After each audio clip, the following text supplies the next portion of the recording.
Hello, everybody, and welcome back to Chat Havers. Let's make a conversation. The only call-in show where the only point is to have a conversation. That's what I came up with that just now. Do you think that's real? No, this is an awful introduction. I was trying to remember if I'd retweeted the post to watch this. Well, let's make sure. I will. Yeah, why don't you make sure? I think you did. I want to be focused on what you're saying. Yeah. But let's get the post the done. amazing You know what? catchphrase. Let me just check. Right. Because if you're already here, We could take it from the top too if we need to. no, I love. Look, I already. I'm going to take a picture of you I on your tweeted it. phone to put on Instagram. That's great. Yeah. Yeah. Okay. I did retweet it. So go ahead and give me that catchphrase one more time. I'm not sure I remember it. It was the place where chats happen. Yeah. Oh, yeah. Let's Something like that? I got it. Okay. The big. No, I'm not holding the mic. This is hell, man. It's really. People think it's easy. No, holding a mic. It's not. It's not. And It's I've been cumbersome. doing it for 10 years. I and do a lot still- of like double. I'm like Italian when I talk. Yeah. I do a lot of the hand motions. Yeah. And now- Are you Italian in real life? No, not at all. Just Jewish. Huh. Initializing calls. Okay, I think we have a call coming in, but I've never seen it done that way. Well, we'll take a call in a sec, folks. I'm distracted by the UI. I'm distracted, but you have a very fancy setup. And it's so impressive. Yeah. Most of this stuff fell off a truck. I will believe that. Yeah. I mean, that's I'll just choose kind to of. believe it. That's good. I see you, caller. Well, let's warm up. Let's you and I warm up Please. before we Yeah, bring how it to are the you? people. Dude, I'm really good. How have you been? I've been great. Yeah, life's treating you well. Yeah, we just got 3 cats. Yes, I mean these are great animals.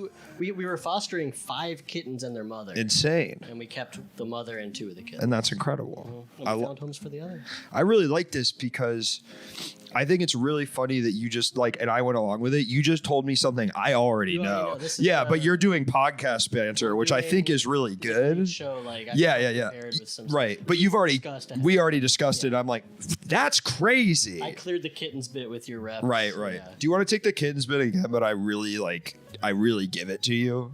What do you mean? I really am like, I do. blow I away? foul in you. You know what I mean? absolutely, Yeah. I recently, Uh-huh. my partner Casey and I, we decided to foster some kittens, and we fostered 5 kittens and their mother. That's a lot of kittens. I know. Tell me about it. It's 6. Six. Yeah. 6 of them. Guess how many we kept? How many? 3. That's half of the kittens, Alec. That's half. Usually people, folks, I don't know if you know this, but most people, they get 1 cat, maybe 2. I've got 2. you do. Got 2 little guys. And then imagine I've got like a little, you know when Fallon holds up and he's got the little picture and they yeah, zoom like in? it's a prepped picture. Yeah, and I don't know why. It's like, why not make it big? You're on television. They can zoom But why? to use all the assets that they have. Yeah, I guess, yeah. You know, you're going to shoot in a wide and close. You might as well get a zoom in there. Get those, they're union guys. You want to Right. make them work. And then I go, and then there's The picture of the my cats. Yeah. And I go, it should be your cats. I'm like, Yeah, it's ah, weird this that should, you'd have your- right. Why would it be my cats? It actually makes more sense that you would have that on hand. right. So maybe it's just from your wallet. And we've got it. Wait, hold on. I think you're right. It does make sense that it would be your cats. So we're going to take it again. Not from the top. We'll go halfway through. We'll go halfway through. We'll go there. Yeah. S- That's half of them. That's half of them. And it's so funny you say that because we've got a picture of the cats right here. Can you zoom in on this hand? Can you zoom on And then we'll add it in post. And it's actually more than half if you count body mass because we kept the mother Right. and the other 5 were very small. Right. So, yeah. And do these cats, do they get up to any, sort of antics? Are they doing it? Yeah. I mean, what's the funniest thing these cats are doing? Wow, that's just. Yeah. Well, one of them ran into a glass door. I They're too young and they're babies. I hope he was okay. Totally fine. Oh my God. Brain's too small to understand the glass. Right. And elastic. I mean, he'll bounce right back, literally from the glass door. Yeah. Well, this is great, Alec. And Alec's here tonight. He's plugging his new project. And what? Yeah, but it's not, guys. It's not. We're not scabbing because no one wrote it. Right. Right. Mhm. You're plugging your new project. The kittens? The kit. Yeah, he's starting to. He's bringing the kittens on the road. Okay. Catch it. Not in theaters. Yep. But I think 5 kittens. Yeah. 5 kittens. Maybe at like a rec center. Right. So that wouldn't be. But That'd be fine. It's 5 kittens, 1 mother, myself, and we're all on like a road trip. And and it's not a movie. Can it be a documentary? I don't think so. No, it's a movie. We scripted it. We filmed it with the kittens. But you filmed it before way all that stuff. Before, Yeah. Before, the kittens were like this big. So now you're in post. Yeah, they were even smaller than they were. Yeah, well, we got to get it done quick because, we got the ADR in right under the radar. That's good. And again, the cats, I mean, that must have been tough, but luckily they're professionals. Well, Alec, we're so excited to have you here tonight. This is Chat Havers. Let's make a conversation. Folks, we're taking calls. And tonight, the topic is fatherhood. Yeah. What would that be like? What would it be like? Yeah, I mean, are you a dad? I'm not a dad. I have these cats now. Well, it's not quite fatherhood, though. A lot of strange people seem to think it is owning a pet. It's a way different. You don't need to send a pet to private school. It's not a one-to-one. It's not a one-to-one, and they think it is. My parents had a dog, and they said, we had a dog, so now we can have a child. I think they kind of missed the mark, you know? No, that's a lot. They didn't prepare them. Depends how mean and big the dog is. Okay. Yeah, and how small the kid big is. and mean the kid is. Yeah, exactly. Yeah. If you've got a little shit, I mean, that's terrible. But if you've got like a little sweetie. What kind were you when you were younger? Really young, little shit. Could only go to restaurants where I could scream and bang on the tables because I was like going so crazy all the time. Right. But as I got older, I would say as a young kid, I had that. I was precocious. I had that young kid like a Riz. Guy, Yeah, I was just sort of talking, and I'd talk to the adults. You know what I mean? I know the type. I knew that kid. Who were you? I was a shithead my whole childhood. Really? But like a mentally ill shithead. Right. It wasn't your fault. It was absolutely not my fault. Right. Guys. And it was. I want everyone to remember that. And it was just I think I was a difficult kid to raise. Right. Is the way I would phrase it. Really? For you and your parents, bless their hearts, did their best. I wouldn't bless their hearts. No. Did they do their best? Sure. Sure. But it's setting the bar low. Yeah, it's a low bar. Well, I will say I don't want to get too into it. Yeah, of course. This is, and I really will tell you, and I almost want to go back and say this is not the place. Right. So I'd like to strike that from the record. I don't need to hear that you don't talk to your I told you. I parents. said it already.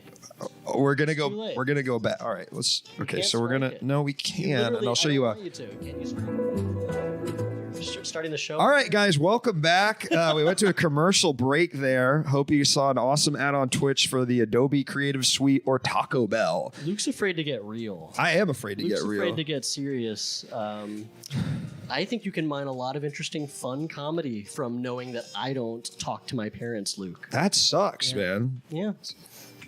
I don't know. It just like kind of bums me out. Oh, it bums you out, yeah, it bums me out. Oh, how do you think it makes me feel? I don't know. You don't fucking talk to them. You wouldn't talk to them. So how would I being a dad? You want to be a dad? No. Okay. No. I don't think. Do you? Do I? You know, it's so funny. Now I'm getting serious. I thought I did my whole life, right. And then me and Katie had a conversation where like, I think I don't want to be a dad. I kind of feel like I was in a similar boat. Yeah. Like I spent a long time excited about the idea of being a parent, and now that I'm like in my 30s, I've kind of settled into like a career, right? And I just know what I want. I want to do a bunch of shit. Yeah. Like I'm not trying to. I literally already like. Now, okay, all right. So we're getting serious about this. I don't mind getting serious. Listen. Not everything has to be silly. Yes, and I also find sometimes these like, and you kind of said this as well. So maybe this is saying almost the same thing twice, but I'll kind of put my spin on it. I sometimes feel like the serious moments are actually where you mine the best comedic moments. Do you know one of the funniest shows ever? Yes. The Sopranos. The Sopranos. Would you call that a comedy? No, but there's certainly funny moments. It's very funny. Something's fucking wrong with Christopher. Very funny. Very funny. Yes, I mean, there's something really wrong with that guy, but he also can make you laugh. AJ, were you like AJ growing up? No. Oh, okay. AJ was like confident, AJ was. Was he? Yeah. Am I crazy? Like he was like he was a troublemaker, but he was kind of like a well-liked kid. Yeah. I was not a well-liked kid. Right. I was a troublemaker, but I was a well-liked kid. Gotcha. Yeah. And that's what I have to clarify because I went. This is serious, but also fun. That's dare I say truth in comedy. Yeah. I was sent to military school because of how much. Really? was, yeah. Damn. So you're kind of like almost if you were imagining the worst thing that can happen to a trouble kid, that happened to you. It was threatened and it was followed through. It was followed through. Did you learn how to shoot a gun? No, but we had to hold like wooden rifles. They were real rifles, but they were all like cleaned out. They were all like you couldn't actually shoot them. Yeah. And you had to march with them. I had to like learn all the moves. Like you had to go. Chun, chun, Do you think it worked? chun. I mean, I see. What, make me better? Yeah, I see you as a pretty functional guy. That not because of military. You sure? I guarantee. You don't think any part of it helped you? No. And even the zero part. Here's the situation with military schools in America in 2005. Yeah. 2004, whenever I was there. Before Vietnam, military schools were like this prestigious academy you would send your children to do something good and to become like literally army. Yeah. Fight for your country. Yeah. And you got a good education there, and they got a lot of funding. Yeah. Post Vietnam, in like the post 70s world, nobody was sending their kids to military school anymore. The pride was like gone. Right. You didn't want to send your kid to the army. So then it became a reputation. Like it became a thing you send a kid to whip them back into shape. Right. If your kid's acting out, a military school is set on discipline, regiments, hard asses who are going to knock things back into place. And so by the time like 2000 rolls around and I'm getting sent there in 2004, they're just dumping grounds for mentally okay. Yeah. It was like you get thrown into this pile. I'm in this school with like 100 other kids, and military schools was less than like 100 in the country by the time I'm there. Wow. The one I was at is already closed. Like, really? So they don't really exist anymore. Yeah, I mean, they're like dying off. Yeah. The one I was at was around for like since the 1800s, like 1890. And then at some point it was prestigious, and then it became the stumping ground. Absolutely. It was a big deal in its heyday, and like we were there, and half of the buildings on campus weren't even in use anymore. And the ones we were in were like decrepit and like hadn't been updated in like 50 years. I mean, I guess it's just like, yeah, totally. It's just hard for me to believe that you didn't take anything away from it positive. I think fine. I think if you really want me to like, yeah. Did you learn how to like fight, could set up a mortar or something? No, you don't even really learn real military shit. Really? You get like put into like systems. You get you march together. You wake up at 6 a.m. You have to. Do you wake up early these days? No. God, I undid everything. I could do like the standing up and the about face and all the movements marching, and I can do the chants for you. But no, I don't even remember how to do this, but you have to make your bed in a very specific way. Hospital corners. Right. Your room had to be pitch perfect, clean. Nothing wrong with a clean room, though, right? Yeah, maybe I'm a little anal now. I'm an anal retentive. I'm very So I gave you a complex, maybe. But a lot of it's funny. I went. All jokes aside, I mean, we're kidding, of course. Alec, we love him. We're so sorry he went to military school. But fuck you. I went to all boys school, and I have a similar. And for a while, I think boarding school. There was boarding, but I was a day student, and it was So I was like, I got best. It was a lot chiller, It was like Episcopalian, so it was like not crazy. I yearn for I have like nostalgia for like a boarding school. I know. Yeah. It wasn't good. I don't like it, but like I do miss that. That's how I feel. It's like I have fond memories. I know that I like when I just graduated, I was like, maybe I'll send my kids there, and then I was like, fuck no. Yeah. They're teaching things that I don't believe in, I'm like, of course I won't do that. Yeah. All right, let's go. Let's start this shit. Please.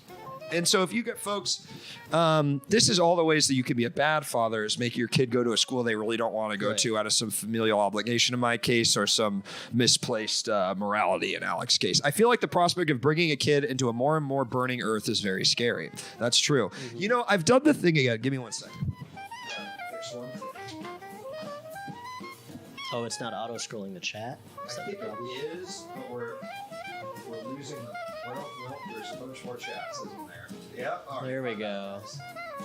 Someone said I'm quiet, and I'm really being loud. Yeah, we can turn out. What's wrong with my mic technique? Someone's critical of my mic. It's guys. Listen, guys. Feel like here's what I'm telling you. This is a one-man band. I mean, Alec, you could attest to the number of computers and screens you see on right now.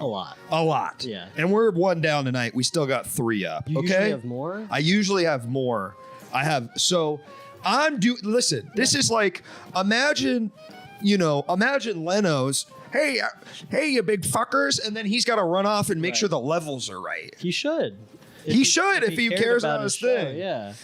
And you can use channel points to make shit go off. Whatever. This is great. What you're doing, running this while you're on the show, is marvelous.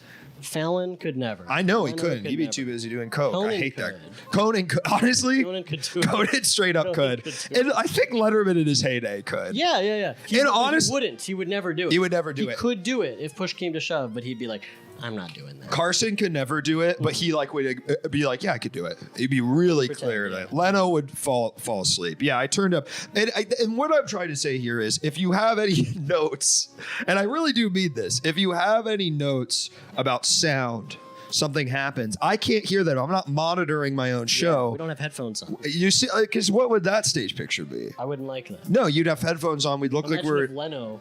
Wore headphones. Oh my god! I mean, he would look like a moron, and it'd make his big ass fucking head even look that better. That would have been the end of Leno. You'd have to get headphones so big, you'd feel like it would go on a gorilla to fit that. Did they even make him that big? I don't know. All right, let's take some calls. Okay, here we go. First caller. Fatherhood is explained with Tekken 3. Let's see what he's got to say. Right. Again. That's me doing it. Mm-hmm. Hello, caller. Welcome to the show. What's your name and what would you like to talk about? Hi, my name is Jack. I've been a big fan of Alec's work forever. I have no idea who you are, but I love calling shows. Yeah, that's no problem. Call in and talk about Fatherhood. Thank you. A lot of people say that on the show. I'll just give you a note up top, Jack. A host never wants to hear, I don't know who you are, but I'm glad to be here. You know, you could lie. Do you know what I mean, Jack? Mm-hmm. No, yeah. I thought honestly the best when talking about Fatherhood, you shouldn't lie to your kids, right? You shouldn't lie to your kids. Why do I lie to you? Right. I'm not a kid, though. I'm a 30-year-old man. You're sensitive, though, I think. You know, you can tell. Yeah. I am pretty sensitive. All right, Dak, what's up? So I work with kids, right? I work with elementary school kids, varying ages. Some are like 4 or 5. Some are like 8 or 9, 10, you know?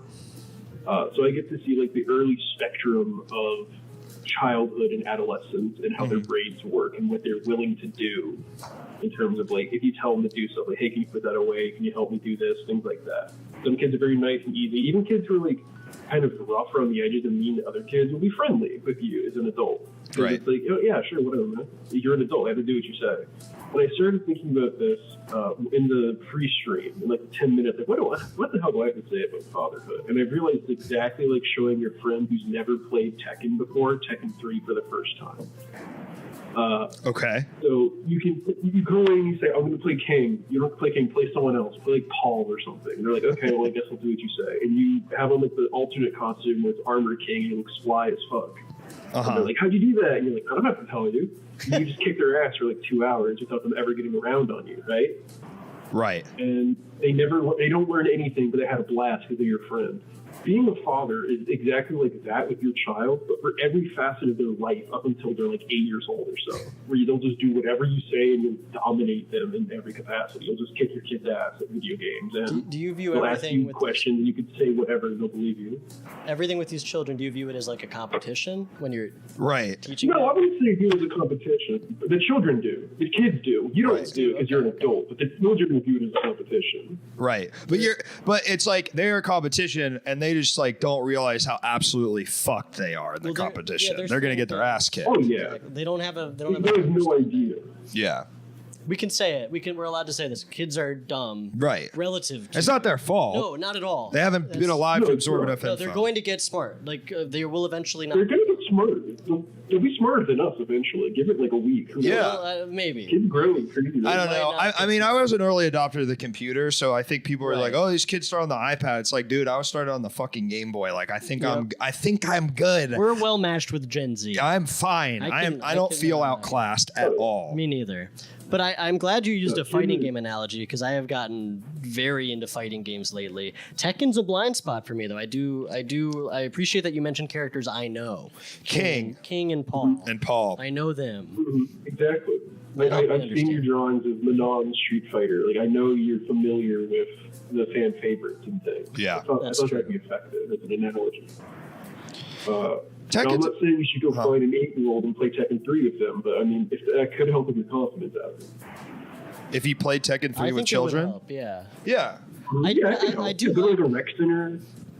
Well, because I'm thinking of it from the angle, like if I'm playing Tekken 3 or Street Fighter 6 or any King of Fighters 98, Smash Bros. Ultimate, Vampire Savior, any of these, Yeah. If I'm playing one of these with a child, 8 years old, 5 years old, 7 years old, any of those age ranges, right, and I kick their ass in the game, I feel like I failed them somehow. I want to like invite them in. I want to play at their level. I don't want to dumb myself down so much that it's a joke for them, but I do want to give them a fighting chance, and I want to make sure they understand the mechanics. I want to bring them into it with me, both so that they can learn and so that I can have fun. I wouldn't have fun this is selfish. I would not have fun just wailing on.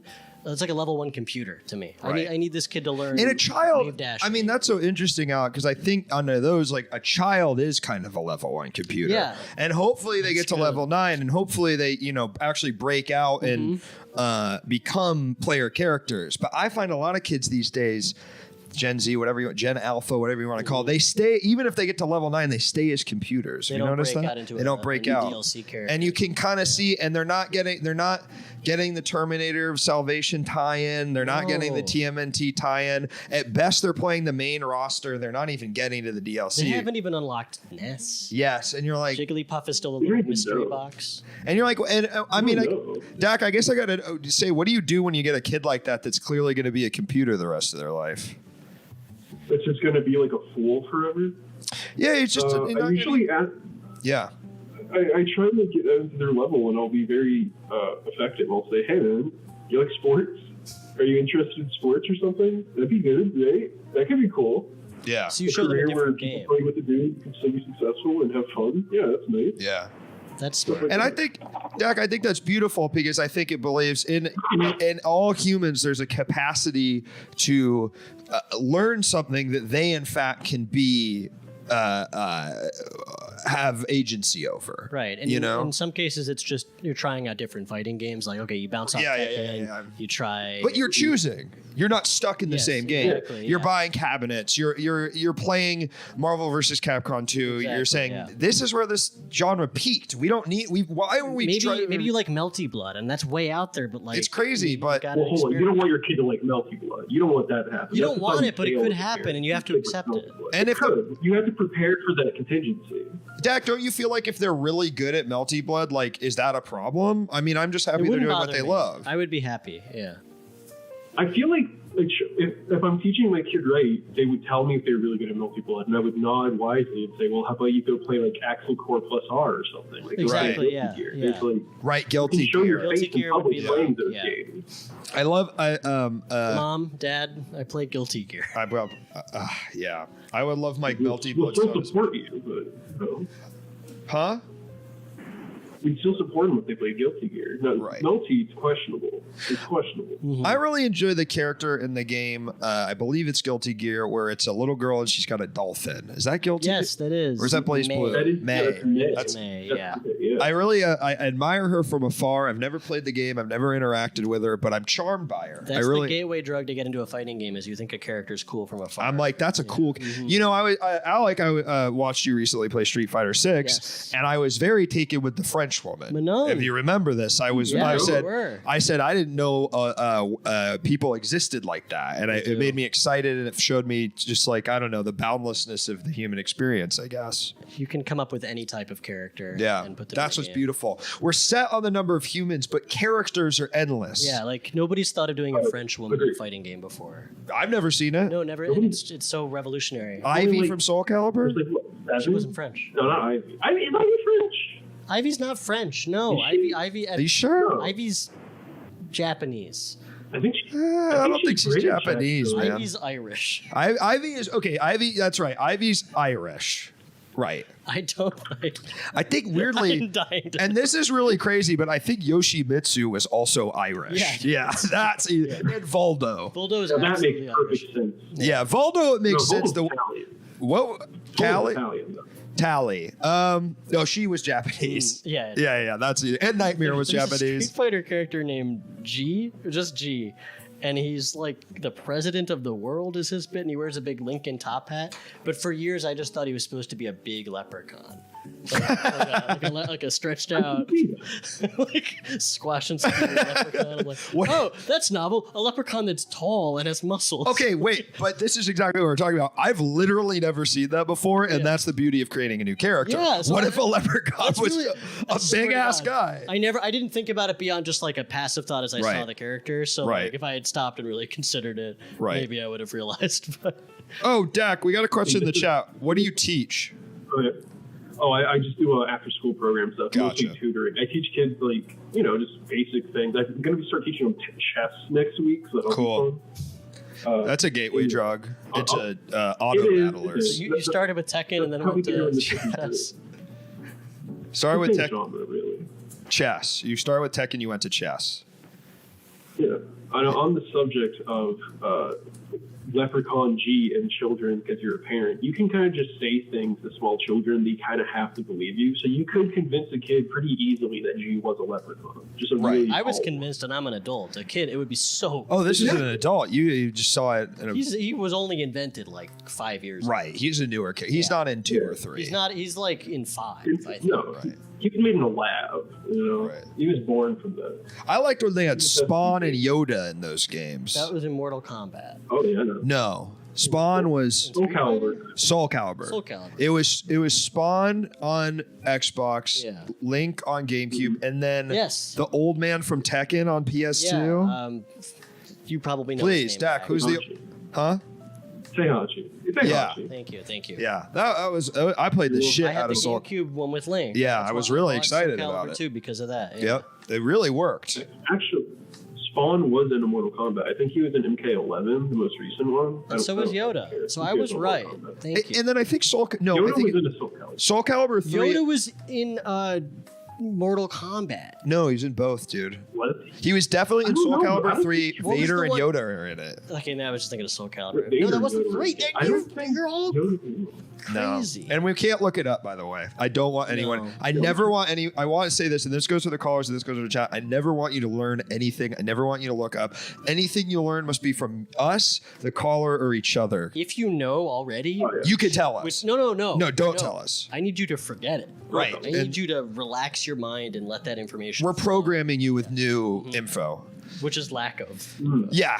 All right. Well, Dak, it's been an absolute pleasure to talk to you, my man. Thank you for calling. Thank you for enjoying my work. Yeah.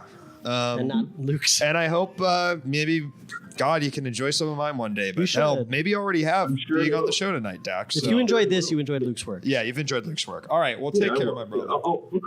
Huh? Y'all have a good one. I hope you get some other informative calls. I do too. Me too. Thank you. Actually, a lot of the calls on this show are, I like the guys, but they don't offer much. You really offered something, so thank you. Thank you. Good night. Good night, Dak. Good night. Fatherhood is explained with Tekken 3. All right, we got. It's hard. You do the. So they type in a subject before they. No, they only do. I've actually never seen that before. He's used. That's so cool. Most people, if you call it on the web, you can do that. But if you do it on the phone, I think if you do it on the phone, you can leave me like a message that I can't listen to because we're doing the show. It's a good thing. Call in studio, folks. Weenie Bagel, if you or Dak, thank you so much. What do you teach, caller? I would love to see Leno in a pair of skull candies. I mean, God, who wouldn't? What an incredible guy. Did you watch Leno late night? I was a Conan guy. Yeah, I was too. If anything, in college, I mean, like writer's strike era Conan. Great videos to revisit. Yeah. Again, not on this show, but afterwards, if you want to watch that video. Don't tab over now. Don't tab over. We need you keep here. That in your mind for later. We need you here.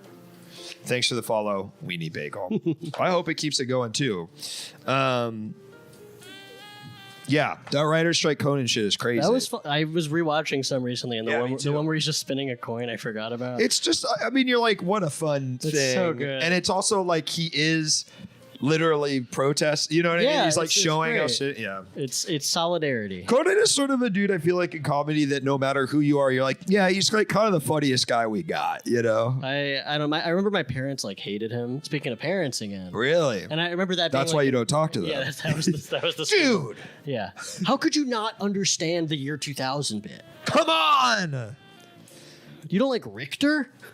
And I'm realizing completely don't know. I have no Conan base. You don't know what I'm talking about? I don't know. Oh, Andy Richter. Yeah, you know. Okay, yeah. What did you say before that? The year 2000. I don't know that. Remember that?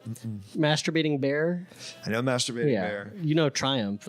Yeah. Triumph, the insult dog. That was a crazy fucker. I did this as like a puppet. He hosted one of the Girls Gone Wild videos. Did he really? Yeah, and I would watch the commercial and go crazy. I watched those commercials were always on. Yes, specifically Comedy Central. Yes, literally. After 9, there's also one that Snoop Dogg is in.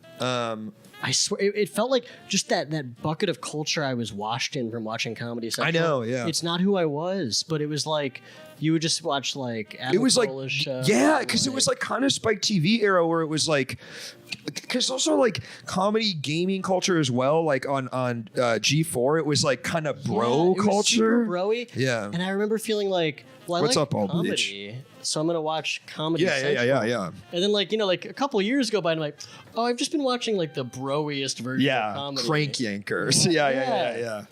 Yeah, it's like, I think there was a time in the 90s where like they had like the UCB show on and like the State, but they then were like alt for a bit. And then and then we were just watching like, damn, Kyle Kinane's out of the game. Chappelle, when they replaced him with Mencia and like you're watching you're watching Mind of Mencia and you're watching a guy go, pardon me, DTD. It is over and over again. It stops being. God, they replaced. It was the only thing they could think to do. Like, they needed another racially charged show. And then they got a guy who is like a complete moron to do it. It's like, whatever you feel about Chappelle, like the show, you're like, okay, it was like very smart. In the history of follow-ups, there has never been a worse. Yeah. He just completely. Yeah. Except for American Dad and Cleveland show, right, ladies and gentlemen? I actually kind of like the Cleveland show. Strangers with Candy, great. Yeah, that's great. Strangers with Candy was great. Even Win Ben Stein's Money was like a weird enough show to be on. I forgot that was on Comedy Central. Yeah, Ben Stein, he's like really Republican, right? Yeah, he sucks, but that show was funny. I don't know. Remember I'm with Busey? Do you know what I'm talking about? Was it a talk show with Gary Busey? No, it's crazier than. How old are you? I'm 30. Okay, so you might have. I was a little too. I'm 33. Jesus, I don't know. Yeah. So and we were watching a lot of the same Comedy Central. Yeah, and this was a little past my time, so it's probably way in the history for you by the time you were watching, even though it's only like a 3-year difference. Mm-hmm. But it was this show where this comedian Adam De La Pena, who is a flat performer, not that funny, right? But the show was great. He was hanging out with Gary Busey, and it was ostensibly a documentary about hanging out with Gary Busey. And that's kind of the height of Gary Busey's freaking crazy. Yes. Literally watching, folks, I'm watching Entourage right now. I'll admit it. I'm not scared. Put it on the record. I'm watching Entourage, and I know they don't always get it right, but they're learning. Never have. They're not really learning. They never get it right. Can I tell you my little Entourage story? Please. Aside from the fact that I have also watched it. Yeah. And don't agree with its politics. I watch it to learn the enemy. That's true. Guys from Boston. Yeah. And yes, they say they're from Queens, but we all know it's Mark Wahlberg.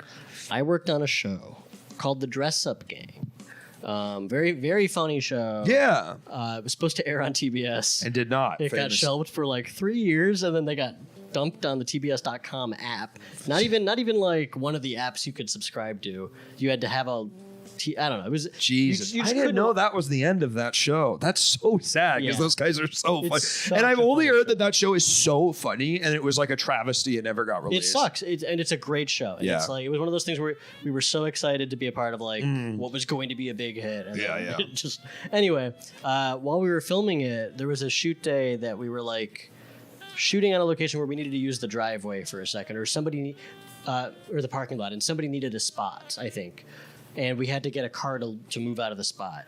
And we had to knock on doors to figure out whose car was parked there. And I'm like an office PA at this time, and myself or somebody else is like split up this task of knocking on doors. And we discover that the car belongs to Adrian Grenier. Wow. Star of Entourage, plays Vincent Chase. Wow. And not an interesting story. He just said, yeah, I'll move my car, no problem. But where was he? In his house? Yeah, an apartment. But it was like it was nice. Nice apartment. How nice was it? Was it like luxury? Was there a gym, a sauna? No, but it was like a courtyard apartment. He literally lived in this. This is maybe I'm saying too much. No, he could dox. Gives a fuck. Fuck Adrian Grenier. So like, Dress Up Gang takes place in a courtyard of apartments, and it's where like some of the Dress Up Gang guys lived, and Adrian lives in the actual courtyard. So he was like neighbors with the dress-up gang guys. Interesting. And they're sort of, I mean, I'm just tracking this. Really funny guys. But, you know, like... They're not wealthy. Right. Middling... They're I don't want to call them. That sounds bad, but yeah. They're not living in poverty, right? But they're making a living. And Adrian Greer did 7 seasons of an HBO show. So either he's like slumming it a bit, so to speak, to save money, or he did not make a lot of money, or he's bad with his money. I don't know. Yeah, I did have that was the thought I had. I'm like, why is Adrian Greer? And this was what year? 2016-ish. Right after the Entourage movie, right? When did that come out? We're not looking it up. We're not looking it up. When did the Entourage? Within couple years of the Entourage movie. Not good, Adrian Grenier. No.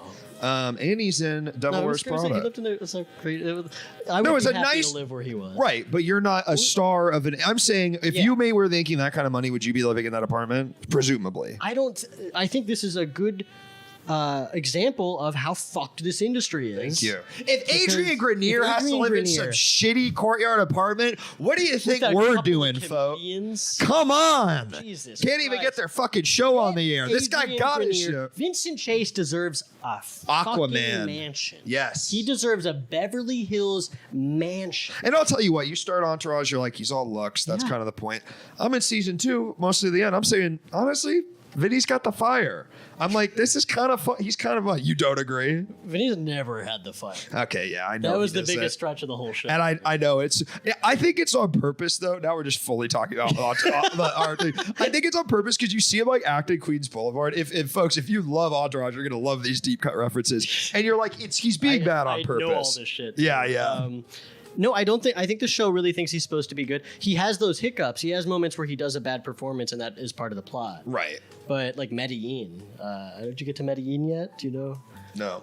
I know more about Entourage than you do. You watched way more of it, man. I'm on my first watch through of many. I hope to come. He's got some career hiccups, but like when things are going well, it is like people are going, "Oh, he's good." Yeah. And also Queens Boulevard is supposed to be like his indie hit where he like proved his chops. I know, but he sucks in it. They show a clip of it. Yeah, but that's because he's a bad actor. They can't even sell the good acting in the show. Interesting. I think it's don't think it's on purpose. Well, you've guys, watched it more recently, you're going to love, if you like this, you're going to love, me and Alec have an Entourage watch-along podcast happen where we finally get to the kind of the bottom of what was going on. We really explore the nitty-gritty of the Entourage universe. I think the lore. Yeah. Alex kind of. This is a classic podcast thing. We actually talked about this on last episode. Right? Classic. You know everything because you read it off Wikipedia. I don't know anything, and I am surprised. Yeah. I can't believe the things you're telling. It's like what? It's like I'm the expert inducting a newbie into this world. Into the Entourage universe. So you get both perspectives. You get the seasoned veteran Entourage fan,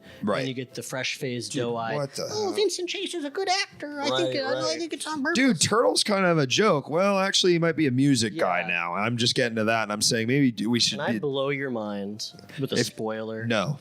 No, you don't. Legit, no. You don't want me to spoil it. I swear to God, don't spoil it. I'm really excited. Here's what you're gonna do. You're gonna whisper it in the mic, and I'm gonna plug my ears. I'm not gonna say it. No, whisper it in the mic. All right. Turtle dates. Sorry. No. I'm just doing. I'm going. La la la. Turtle ends up dating Meadow Soprano. La. I mean, not the character, the actor in universe. Damn, she ends up dating Meadow Soprano. That's a good spoiler. I don't mind that. I don't mind that. That's exciting. And then he dies. And then Turtle gets shot in the head. Oh, execution style? On the floor? Peppercorn Patty just looked this up. Am I right? Yes. It's a whole arc. But don't look it up. Okay. We're just going off of hearsay. Yeah, you're not allowed to look stuff up. Can you ban people from the stream? I can give them a stern talking to, but I haven't quite figured out how to ban them yet. Okay. This is time for a stern talking to. Don't look up. Don't look stuff up. Don't look stuff up. You're safe this time, but don't do it again. This time. And folks, I will say again, we're having a lot of fun. The phone lines are open. Call in. Offer your thoughts. Did you like Entourage? What do you think about the new Adrian theme is Entourage? Yeah. I kind of wish it happened if I knew you were an Entourage super fan. My God. I'm not an Entourage super fan. That's so. All right, he's saying that now, but I just watched right before we got on air. Alex said, and I quote, "I am an Entourage and the National super fan." That's what you said, right? I'll cop to being the national super fan. Okay, all right. But I watched Entourage. Hey, Robbie, you better not ban Peppercorn. No, I'll just cop to being a national fan. I don't know any of their names. I'm a Nationals fan. Go DC baseball. Okay. All right, Thank you for clarifying which sport. All we got right, a call. Hello, caller. Welcome to the show. What's your name and what are you calling about? Hi, this is Connor from Michigan. Connor, welcome. I was thinking about. Thank you. I was thinking about fatherhood. Yeah. I was thinking about what they've taken from us. Not like the general they. I'm not. No, I'm not. I'm doing that in a funny way. Not right. Sure. Thank you. Horrible. Right. So okay. Yeah. Keep going. We'll see. Well, no, it was just growing up. My dad would always yell at me for leaving the lights on, or he would yell at me for turning the heat on. Right. And now we got LED light bulbs, and it doesn't really matter if you leave the lights on. Right. And the winter, it's just not cold anymore. You don't have to worry about that stuff anymore. So I'm wondering when or if I have kids, what am I going to yell at them about? So I was hoping you guys could give me some ideas. Connor, that's so great. I mean, the answer is really quite simple. Whenever they fucking mouth off. Yeah, you don't want to let your kid talk. They double talk. Voice opinions back at you that you disagree with. They're trying to impress their friends by using a word they just learned at school that you don't know. Right. Say, shut the fuck up. We don't want to hear it. Well, that's Luke's opinion. Go ahead. I don't disagree. Right. I'm a little softer with it. I like to be passive aggressive. Like Luke's yelling. Like I'm finding any excuse to yell at any person who's living in my house, no matter what. Then that's valid. Right. That's totally allowed as a parent. I think my approach would be more like, oh, that's what you think, huh? And then I would swivel around.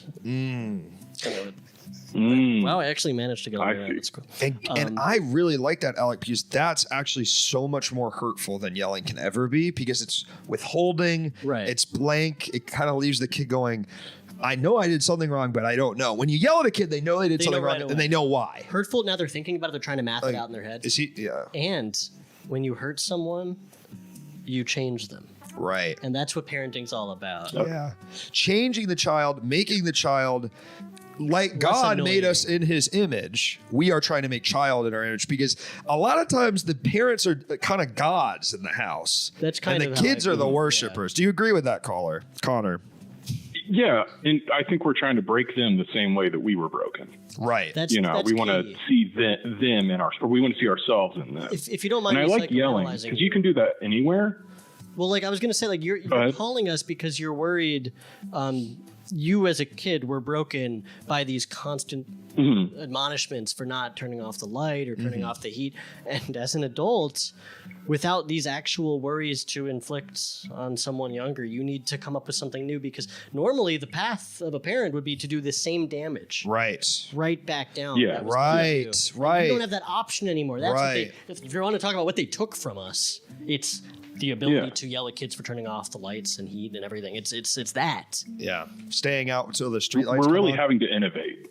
Yeah. And I think, and you've brought something up really interesting, this idea of breaking a child, right? Because I think actually this might be crazy, so please let me finish, but please give me your thoughts. Okay. I actually don't want to break a kid in the same way. I want to break them in a whole new way, because I'm trying to make a kid who has enough pain in an interesting way to write just like an incredible screenplay. Which you could never do. I couldn't. Yeah. No, I mean, and that's why I'm yelling at the kid, because of my own failures. You and want them to be similar, but better. But better, exactly. Improving upon, like that when the Terminator could turn into liquid instead of just being a big metal guy. Right, that was a different guy. Right, exactly. He was better. Okay, yes, caller. That was the Terminator's son. Yeah. And that's what's great about having a partner raise the kid with you. It's that you can synthesize, your traumas together and create super traumas to inflict on a child. And then you're going to get, a writer-director, an actor-writer, or creator, or fucking, God willing,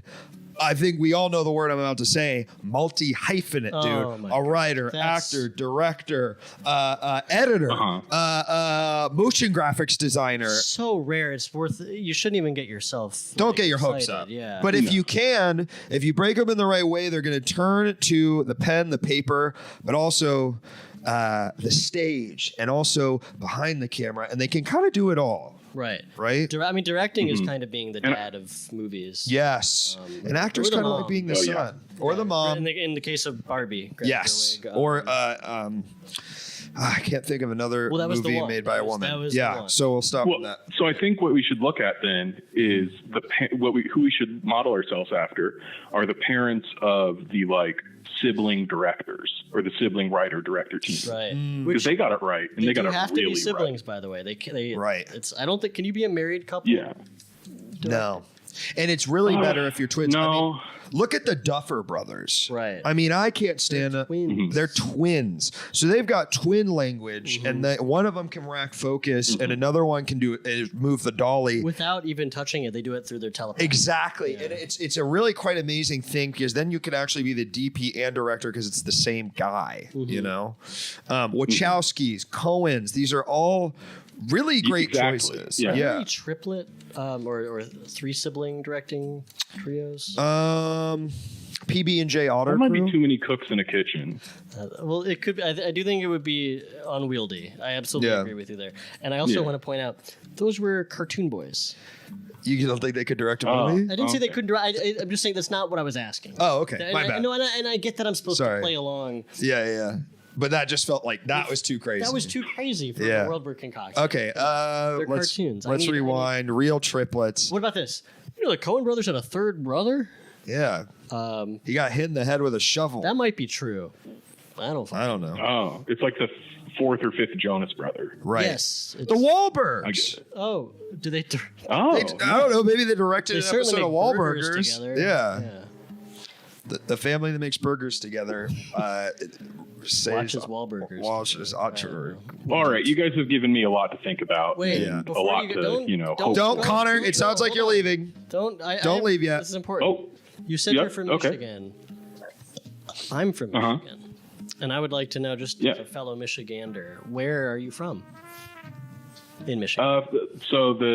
I was actually born in central Indiana, but when I was 9, I moved up to southeast Michigan. I went to military school. All right, we're going to hang up on him. I don't care. Yeah, it's not interesting to me. I did care. Really? Yeah. Well, when you have your own college show, we can talk about Michigan much as you want.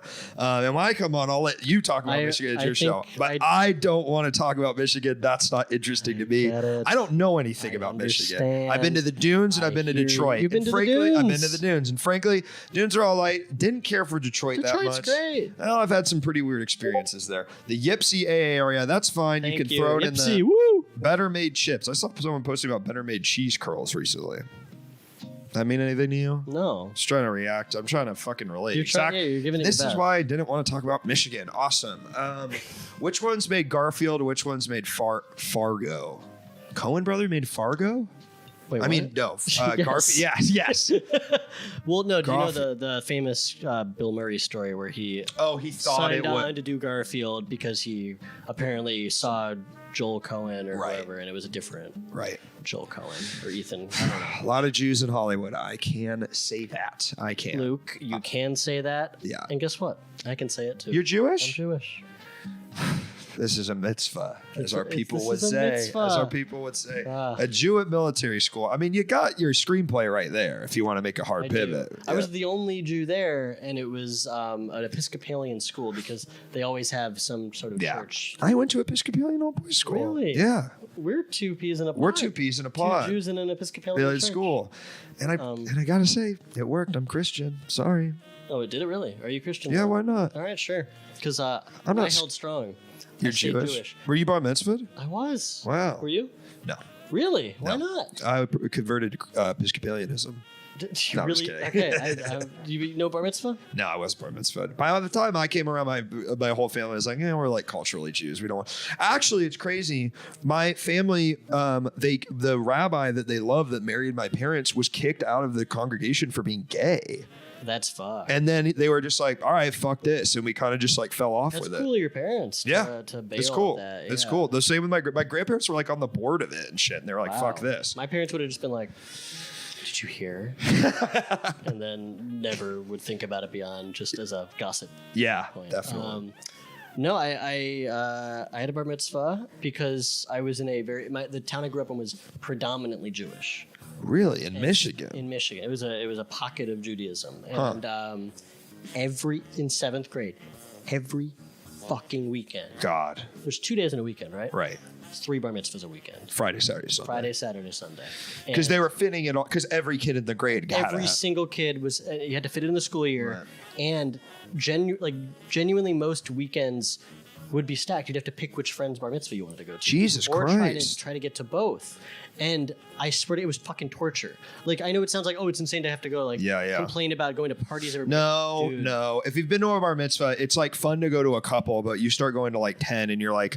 They're like weddings. Yeah. Half of it is listening to a kid speak Hebrew badly, and then going to a dance, which isn't that fun when you're 13. Dude, that was part of it, too. Maybe you'd go to one kid's, like, reading, and then you'd go to the other kid's party.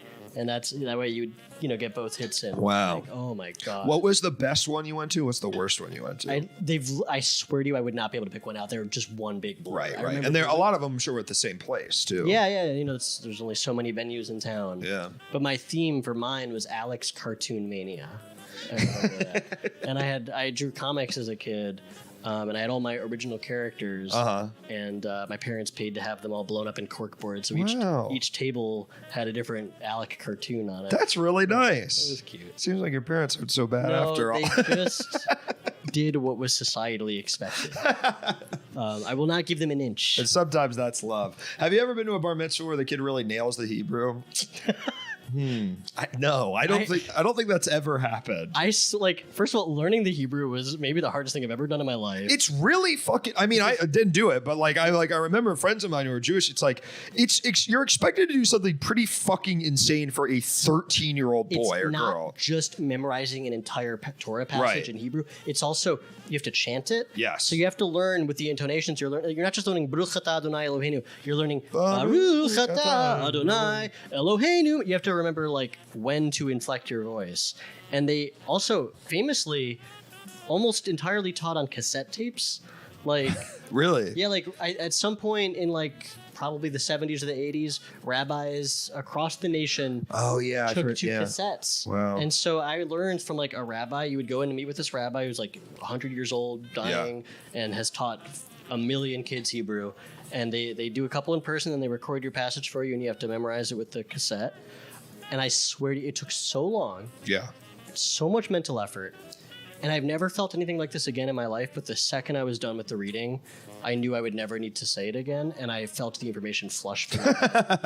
It was the most freeing. Like you had a PTSD moment where you forgot it completely. Yeah. It was great. It was I'm done. Yeah. What was your passage? It was about I remember being so I got the short stick, because it was just about sacrificing goats. Weird. Usually they give you a fucking parable at least. Well, it's a sign based on your birthday. Oh, I didn't know that. Based on when you're reading, and it's just passages from the Torah. It's kind of just you get assigned what you get assigned. And mine was not interesting, but in retrospect, it is kind of cool that it was all about killing goats or lambs or whatever. Yeah. But you wish it was David and Goliath. Yeah, that's the ideal. You want one of the big ones. You want Noah's Ark. Is that in the, I don't even know if that's in the Torah. Yeah. Proper. You think Jesus was on Noah's Ark? Come on, man. No, I think it is. Well, it might not be in the Pentateuch. Well, that's what I'm trying to because some stories are not necessarily in. I'm sure. No, yeah. Because it's the first 5 books are the big ones. Yeah. I think Noah's Ark is in there. It's pretty early. Yeah. You're the luckiest kid in the world. You get Noah's Ark. You had to memorize all the animal names in Hebrew. Yes. Yeah, you have to write a little speech about what that passage meant to you. What did you write? Fucking who knows? Yeah. I have no idea. It was weird when we did goats, but it was happy in the end. If you asked me to do that now, I think I would kill it. Yeah. I could write a killer passage about what. Well, you'd bring an adult's comedy sensibility instead of a boy's immaturity. Oh, you put me back into high school. I'll do it. I would cry. Right now, dude, if I got to do high school again with all I know now, man, I definitely wouldn't get bullied even more. maybe I'm delusional. I'd be like, I would rule it. I would. You think so?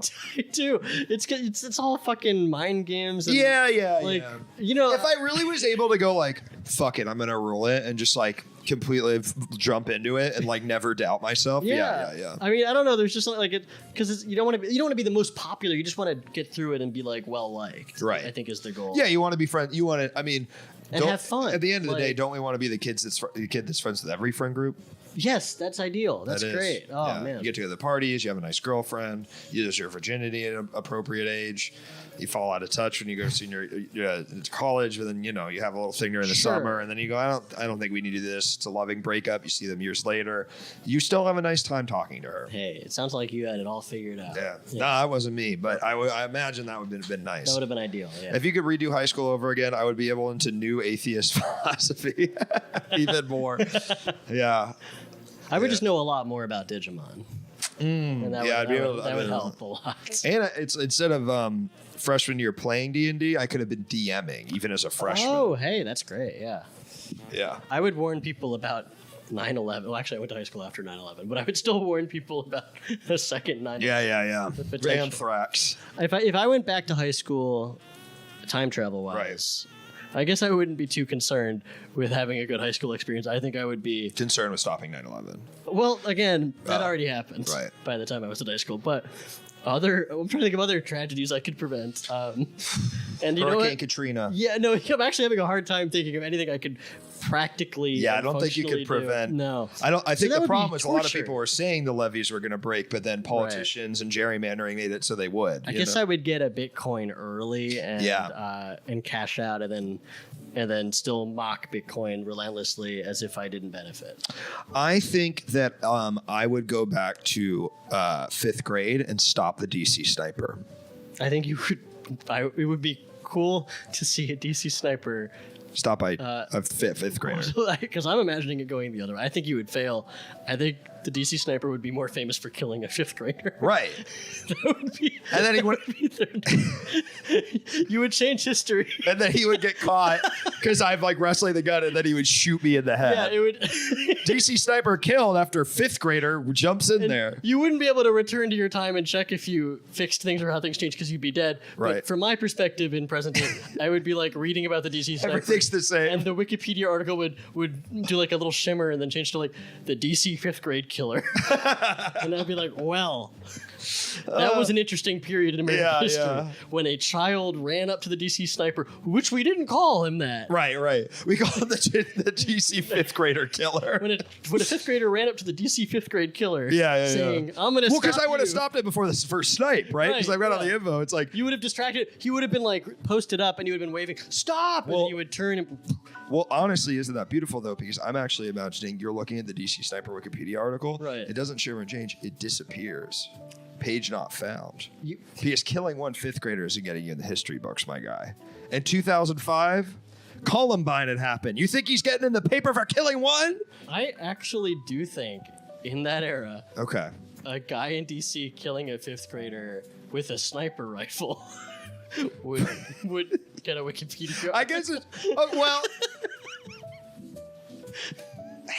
I don't know. But but he's not sniping me. He's just shooting me close range with a sniper rifle. If he sniped me, shooting you point blank is crazy.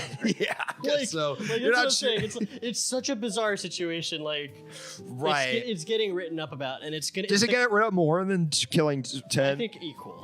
I think equal. Because it's like it's got the same level of like. It has everything you need for a viral news story. Yeah, like, true crime podcast. Why did he you have a lot of questions? Yeah, how did the kid find them? Yeah, right. What was the kid? And also, like, I assume part of the story would be that the kid was yelling, "I'm gonna stop you," something like that. Right. I'm gonna stop you, DC sniper, and then they're going to interrogate them, and then they're going to be like, How did he know? Well, yeah, we haven't started sniping yet. That's part of it too. Is then the sniper would then be like, "This is crazy. I was about to snipe a bunch of people." Yeah, and then I didn't even get to snipe. So you did. I did stop it. Did stop. Yeah, I sacrificed myself. People say you should go back. You should kill Hitler as a baby. I would like to kill the DC sniper. All right. Get killed by. Hello. Oh, you're right. Well, I stopped him. Yeah, that's different. I killed him mentally. He's in jail. Okay. Hello, caller. Welcome to the show. What's your name and what are you calling about? Hey guys, this is Robbie from Houston. Robbie, welcome. Hey. Hey, I wanted to talk about fatherhood. Please. Yeah, there are certain moments that you, as a father, are able to like step in and say, "No, my son will not become that. He will not do this." And I wanted your perspective on like certain like I don't know, I guess taboos that what you would do, whether or not you would stop them from doing it. Like what taboos? If you caught the kid. Okay, so my brain goes to not even taboos, but to like if my kid was being homophobic, I would say no kid. So I know that's not what you're asking. You're asking me to come up with taboos, but just so you know, I'm a good person. I would let my kid do anything except be intolerant. And for me, I think I would, if he was really into Xbox, I would try and steer him to be more into Nintendo. No. Right away, I'm with Luke. Yeah. Okay. And it's not a knock against Xbox. I'm walking back everything I said. Yeah. I'm not having an Xbox playing. It's not exactly. It's like there are great first-party titles. I mean, goddamn, they own Rareware, and yes, they're past their prime. At Sea of Thieves is an incredible game, but Nintendo doesn't miss. The first-party titles are better than any company's first-party titles in the history of video games. You're just set for life. You're part of the family. You're part of the family. You age with it. You start with Ocarina of Time. My God, now we're playing Tears of the Kingdom. I feel like a kid again and it's part of the journey to have some shitty ones. And yes. You got to play. Yes. You got to play Phantom Hourglass. I like that one. You got to play. It's okay. Spirit Tracks. That one's. Yes, right. You got to play the costume one. Triforce Heroes. Triforce Heroes. And that's important. That's like it gives you everything you need to grow as a child. Yes. Xbox just gives you Halo after Halo after Halo. You're not learning. No. You're not growing. Oh, you hang out with the Arbiter is that a guy? Yeah. Halo, the Arbiter for a bit. That's kind of different. That's interesting. Oh, Guilty Spark 343. Why don't I shoot you in the fucking head? I hate that guy. See, that's not fun. That's not fun. Kirby's over there. Kirby's fucking great. Baked. You say, Sakurai, and sorry, Robbie, I know we're going off. We'll get back to you once I get back to you. Oh, Sakurai, the height of Kirby was Kirby Superstar. And I agree with you. Kirby's Dream Land 3 over here. And then great. It's great. And then you say, they're never going to make a Kirby game I'm going to care as much about because Kirby Superstar and Kirby Air Ride. And then Kirby in the Forgotten Land. Forgotten Realms. And they kill it. And you think they're finally doing 30 Kirby, 3D Kirby. Eats a truck. He eats a truck. He turns into a big fucking cone. It exactly got the tone right of the games. 100%. Sakurai, I imagine, was proud. I don't think he had anything to do with it. He did not, but I imagine he was proud of what they made and what they did with his character. That's the Nintendo promise is you're going to eat some shit for a bit and then you're going to get the best game. Yes. You're like, how the hell? Yes. And you don't get that with Xbox, so... You don't get that with Xbox. I'm sorry. I mean, Viva Pinata is a pretty good indie hit, and God knows, sure, Banjo-Kazooie Nuts and Bolts is not what we wanted, but there were some fun mechanics in it. But, I loved that game. It's fine. It's fine. It's just not what we wanted. It wasn't a Banjo-Kazooie sequel. Robbie, does that make sense? No, that just about covers it. Right. I want to thank you, too, for taking my call. Oh, absolutely. Thank you so much, Robbie. Yeah. All right. Thanks, guys. All right. Thank you. Asball Axiom Kid Icarus Uprising is probably one of the 3 best handheld games. Can I tell you something? Yeah, please. I bought that game on the 3DS day it came out. Right there, right away. So excited. Knew I was going to love it. Yeah. I'm left-handed. That game is fucking unplayable left-handed. Really? And at the time, Nintendo had this peripheral for the 3DS called, I am a 3DS ambassador. I have all the Game Boy Advance games. I also am. Yeah. I bought it. I bought it the summer it came out. Wario Land 4. But yeah, they had a peripheral that was like a left joy, it was like another thing you can attach on to be left-handed in games. And it did not fucking work with Kid Icarus Uprising. And I just remember, I bought it because I'm like, why wouldn't it not work? Of course it would work. So I bought the game, and then I bought that. Circle Pad Pro. Circle Pad Pro, thank you. My God. I spent so much fucking money on Kid Icarus Uprising, and I've never played past the first level because I just couldn't. It's not built for a left-handed person. That's that is on par with me. You know the parable of, the man who buys the comb, and he gets sort of the mustache comb. It's 2 combs. It's double comb situation. It's exactly the same in my eyes. I mean, that's a nightmare. And we know it's the same in that they're both tragedies. Yes, and I will say, details different. As a 3DS ambassador myself, like I felt that pain. I knew that I had fucked up. That the 3DS ambassador is saying a company. It's like when Domino's changed their crust. It's saying we fucked you. Do you understand? We gave you Ocarina of Time 3D remake that was pretty much the same game. You can't really use the 3D. It makes you sick. I played it full 3D the whole time. I never understood the 3D making you sick. I thought it ruled. Are you serious? I'm serious. Are you actually serious? I'm serious, yeah. Huh. I get it. I get that it would make people dizzy, but I did every game with the full 3D. The 3DS was great. I think it was unfortunately, I think it got hemmed by being at sort of the end of console gaming because it was kind of around the rise of cell phones. Yeah, it got really its lunch got eaten by mobile games. I never got sick from any of the 3D. 3D literally made me better at Kid Richard. And can I admit something right now? Yeah. I've never played it. It's the only Masahiro Sakurai. Masahiro Sakurai. Masahiro Sakurai game I have not played. Well, and it is my favorite game developer. Me neither, apparently. Yeah. You have a copy? No, not anymore. I have a 3DS. I might get a copy. Thank you for the follow. I will say, can I tell you an anecdote? Oh, yeah, please. Wait, I just want to, because Rad Skull's pointing out the 3D on a new 3DS where it has the eye tracking. Is a new 3DS like this DS Lite equivalent? It was. I didn't even have one of those. It was an upgrade, and like some games could only be played on the new 3DS, like Xenoblade Chronicles, and for some reason, Binding of Isaac. I know all this shit. But, it's insane that they ported Xenoblade Chronicles. Yeah, to that's that. insane. Yeah, that's how I played it. I also didn't like it. Because I'm crazy. I know it's a good game. Yeah, I know it's a good game. Don't get mad at me. But the eye tracking on the new 3DS. Because on the original 3DS you had to like look at it right on. Yeah. But with this one you can do whatever you wanted, and it was it was like magic. Oh my god. And I want to also fucking say in defense of this 3D feature, because everyone's always like the 3D was a gimmick. If you play Super Mario 3D Land with the 3D on, and you're jumping as Mario, and for the first time ever in a 3D Mario game, you're able to gauge the depth perception and how far the jump is, your brain kind of breaks. You're like, oh my god, this is actually an advancement in technology.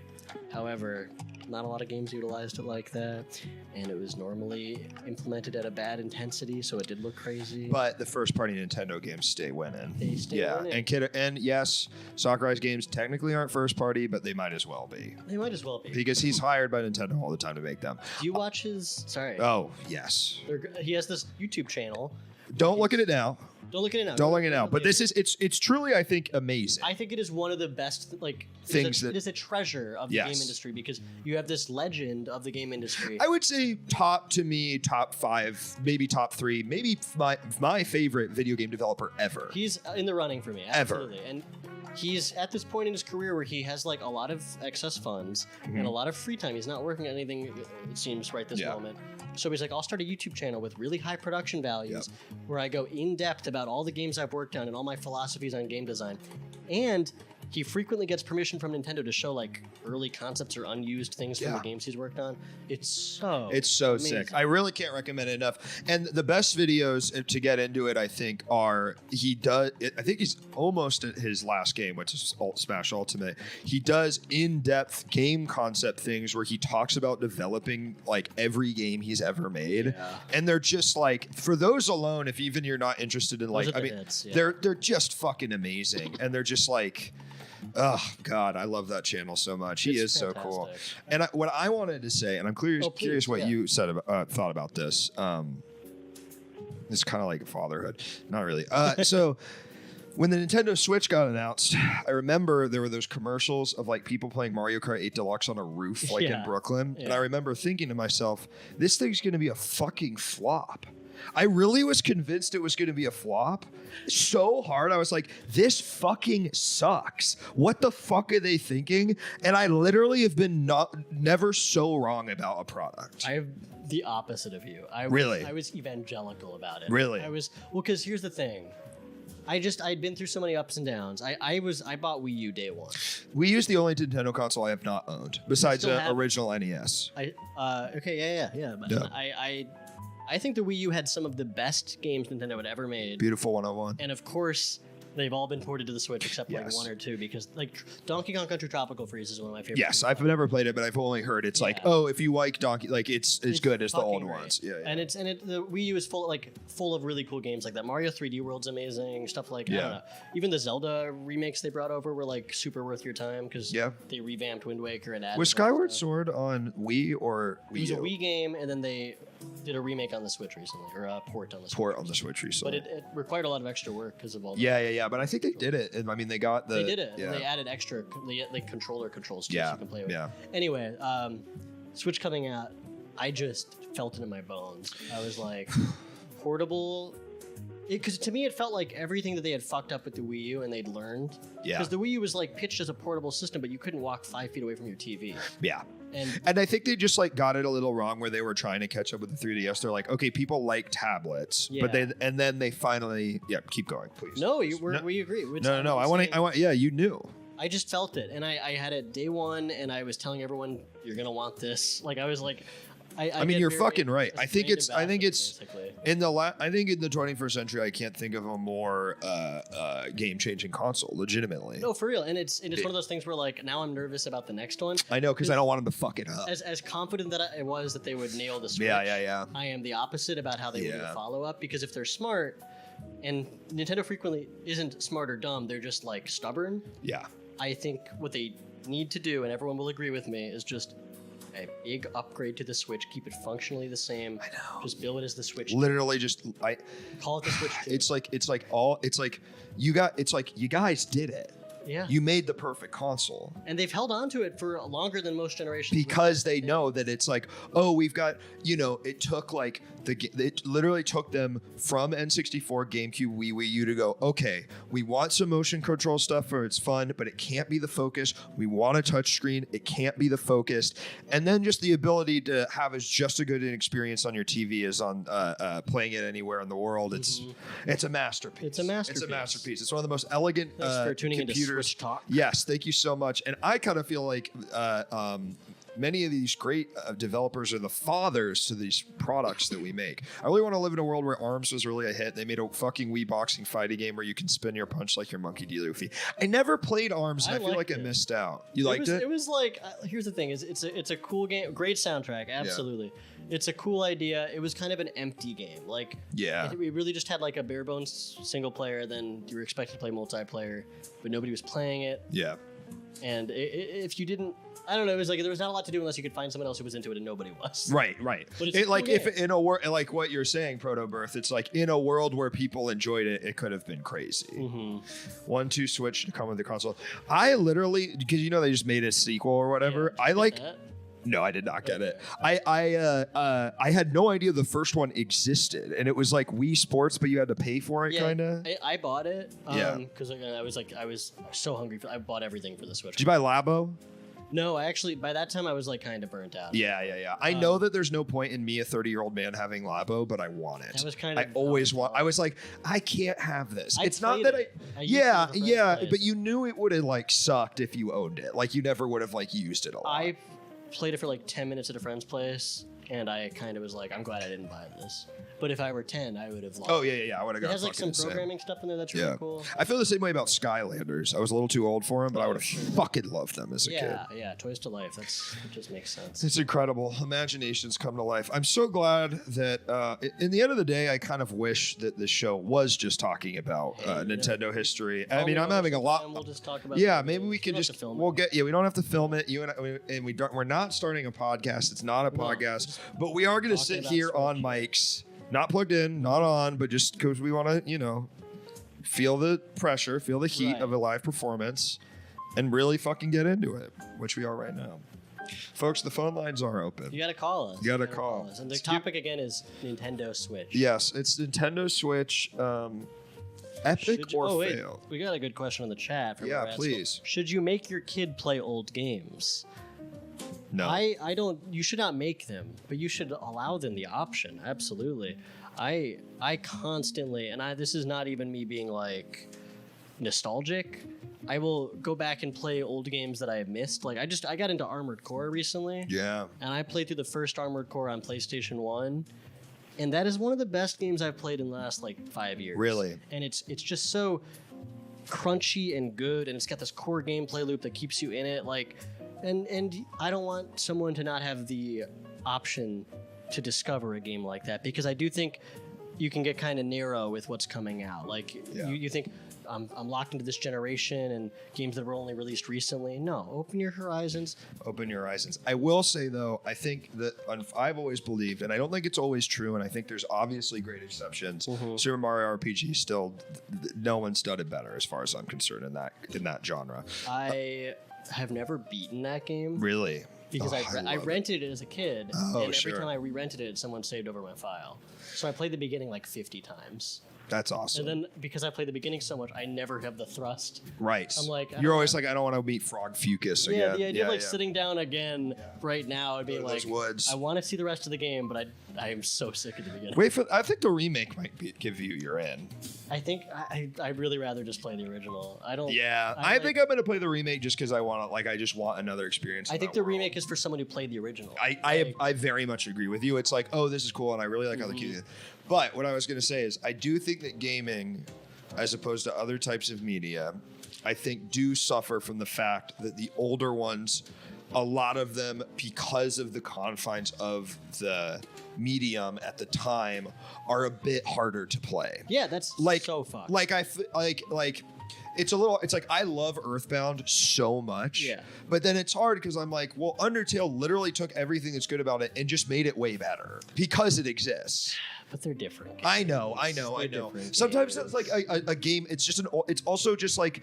I get what you mean, though. Yeah. I think it's also comes from the fact it's like, and I don't believe this completely. Like, please, Alec, please don't. Don't look at me like I'm some sort of fucking Philistine that only wants to play God of War Ragnarok, because I'm not, dude. I'm not. I play old games. I enjoy old games. Okay. They're great. But when I'm thinking to myself, do I want to play Baldur's Gate 3 or Baldur's Gate 1 or 2? I'm going to 3. Well, yes, that's different. I don't know. You can play 3. I'm not saying don't play a new game. No. I'm just saying, I think it also, I believe, sometimes I feel this thing where it's harder for me to want to sit down and play an old game. I'm curious what you think about this, because for so long video games were this sort of like luxury item where the length of it was part of the appeal. Like, it was like, well, if I'm going to spend $60 on the Super Nintendo game, you better be able to fucking play it for 100 hours, So that increases the difficulty. It increases the grind of it in a way that now games don't need to do, because you don't want all those artificial lengthening. Yeah, we just don't do. It's just there's no. I want a short game. But I know. But what's funny is, I would love to figure out when that flipped for me, because when I was a kid and like my parents would only give me a game every. Well, that's why. Yeah, like now you're an adult. You can get, and God knows these deals on Steam, the Nintendo eShop, folks. If you're not using these incredible marketplaces, you're going to find deals that will make you go nuts. Steam summer sale. I spent so much on Steam in like the mid 2000s. Yeah. I don't know. Like now I don't buy anything on there anymore. Really? I don't PC game really. Yeah. I got a Steam Deck though. Oh yeah. But I just use it for fighting games. Just play fucking King of Fighters on there. Yeah. DekuDeals.com. That's a great website. You ever been on that? I have, but I always forget it exists. I do too. And then I look and I'm like, oh my God, I can finally play Ori and the Blind Forest 2. Finally, we're playing it. Is Bowser a good dad? Great questions from a rad school. Bowser is a good dad. I know someone in the chat says no because his children get murdered all the time. They don't get murdered.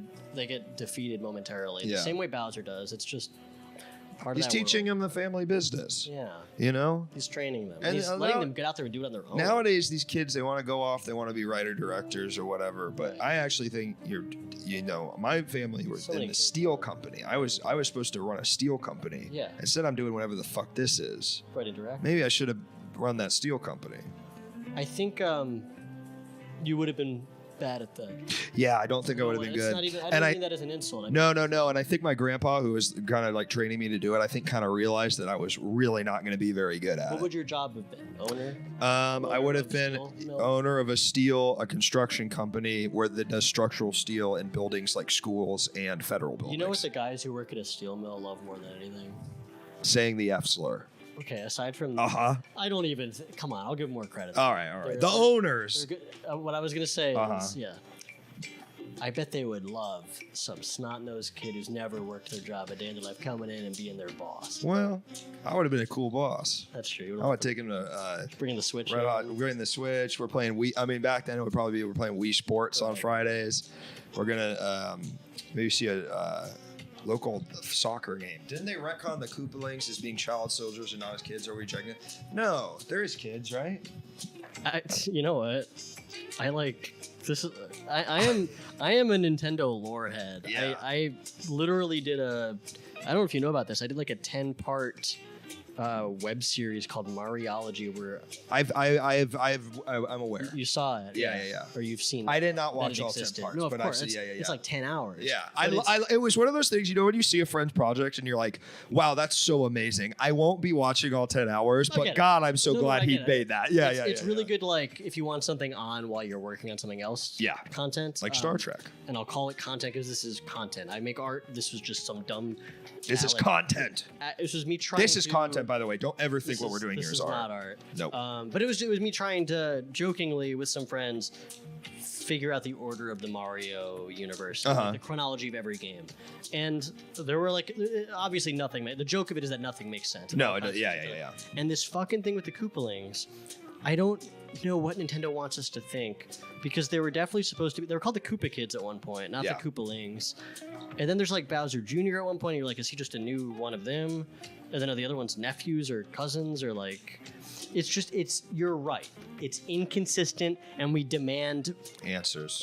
We deserve better. We shouldn't stand for this. Nintendo can't keep pumping out these games with the Koopa Kids, the Koopalings, and not clarifying their blood relation to Bowser. And can I point out something? I think it's fucking bullshit that 8 characters of that, that's so great Mario Kart 8 Deluxe, are the same fucking base model with different heads on them. Sorry, I think it's fucking lazy, and I understand their canon, but you know what they did with Yoshi? They made every color a different one. You know what they did with Shy Guy? They made every color a different one. You don't think Wendy and Iggy can't be the same fucking character? They are in Smash Bros. And they do that. They do it there. However. And interestingly... Okay, please. At the time, the Koopalings had not gotten their due in quite a while. So it was a very exciting... moment for the fans to see all the Koopalings on the roster like that. I understand. No, you're right. And what I'm doing, which is the mistake. Many of the great evil men of history.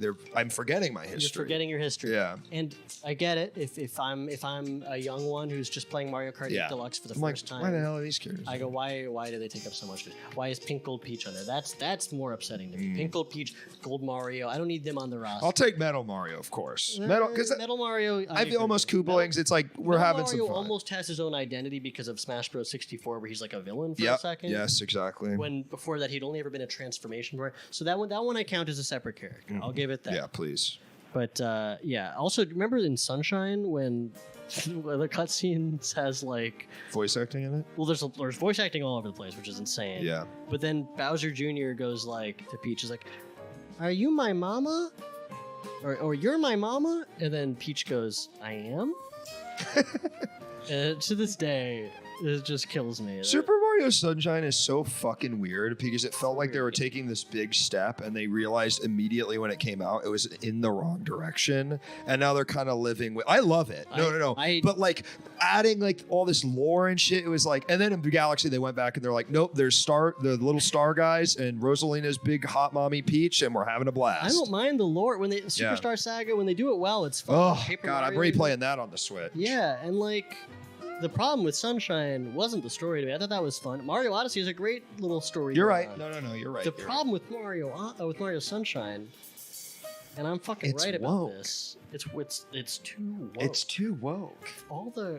It's too woke. All the Mushroom Kingdom denizens are. You got Piantas in there. The Piantas are woke. Their culture. It's rubbing off on Mario, and it's not right.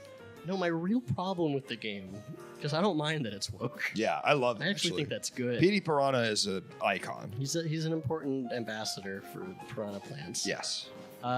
That game. A piranha plant can have any body type. It's the no, please. What I'm going to say is just boring game analysis. No. Please.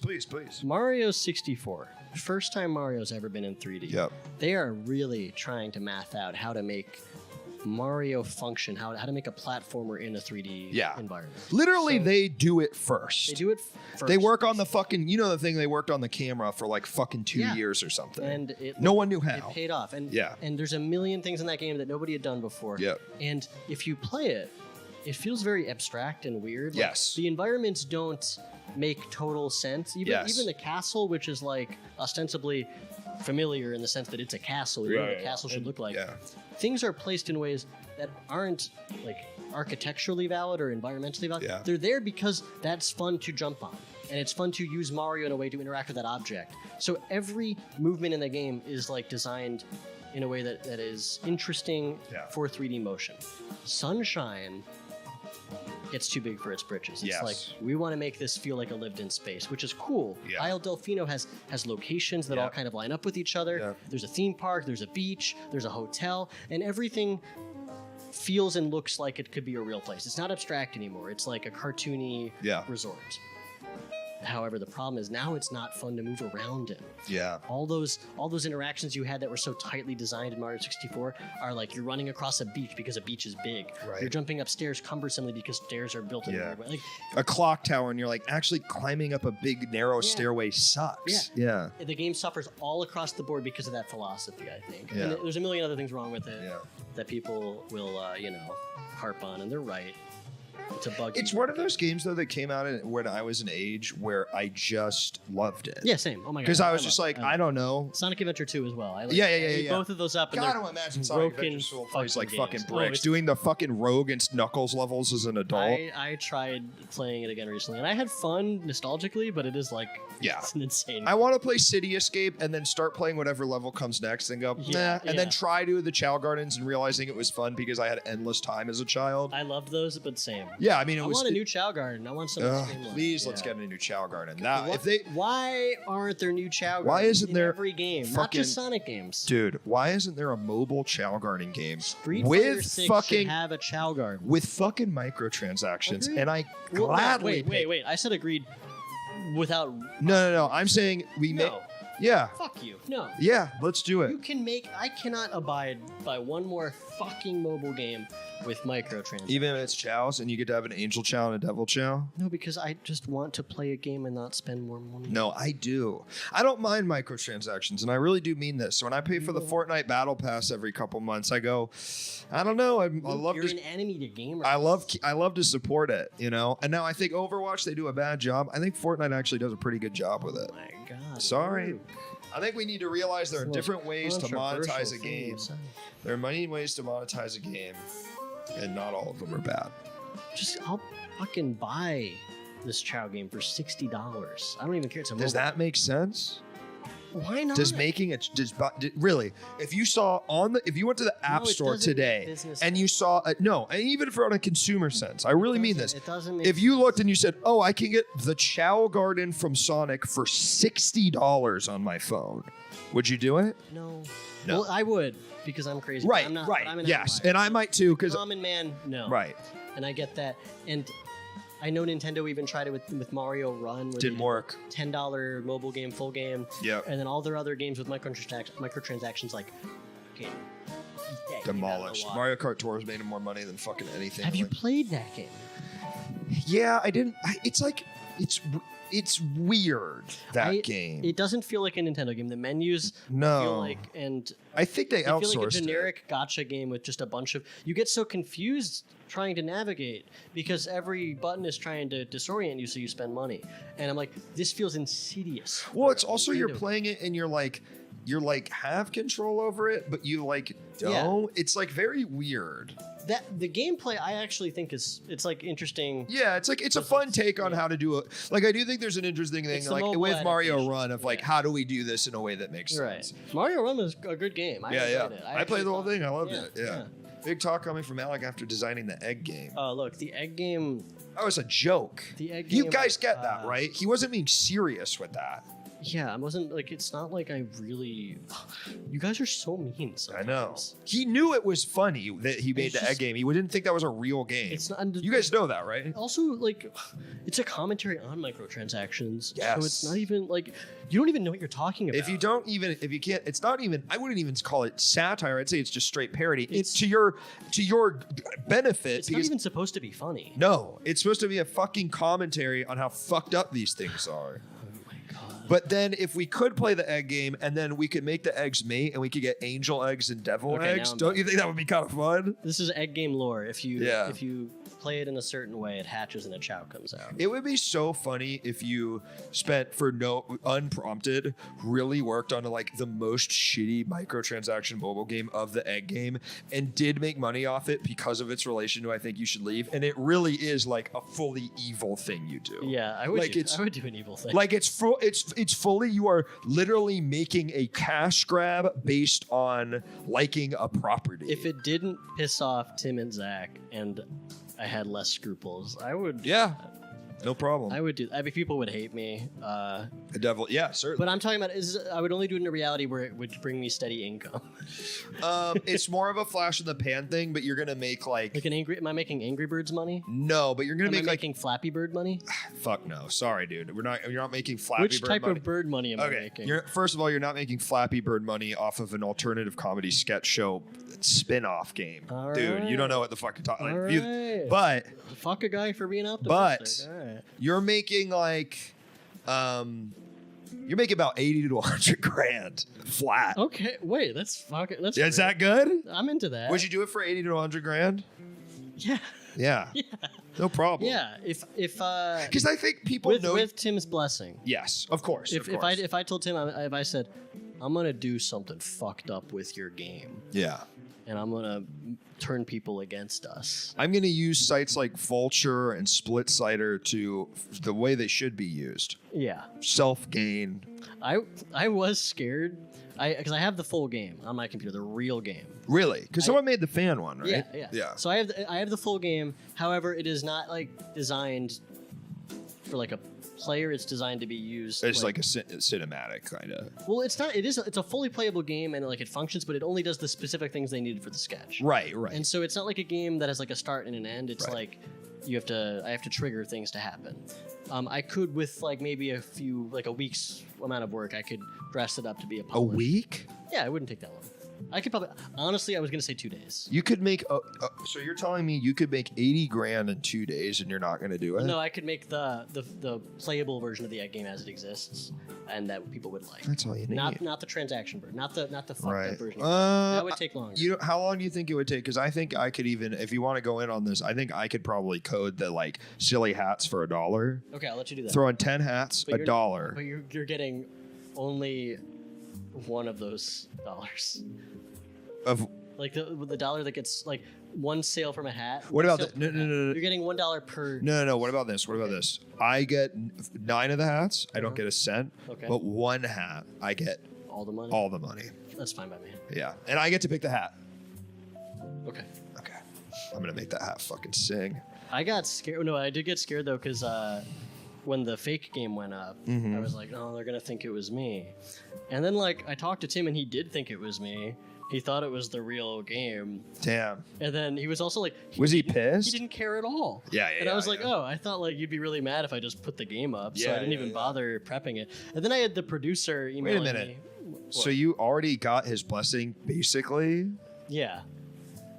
But I don't... Like, at this point, the fan game is totally good enough. And it's like, the moment to have posted the real game... Right, with like, microtransactions.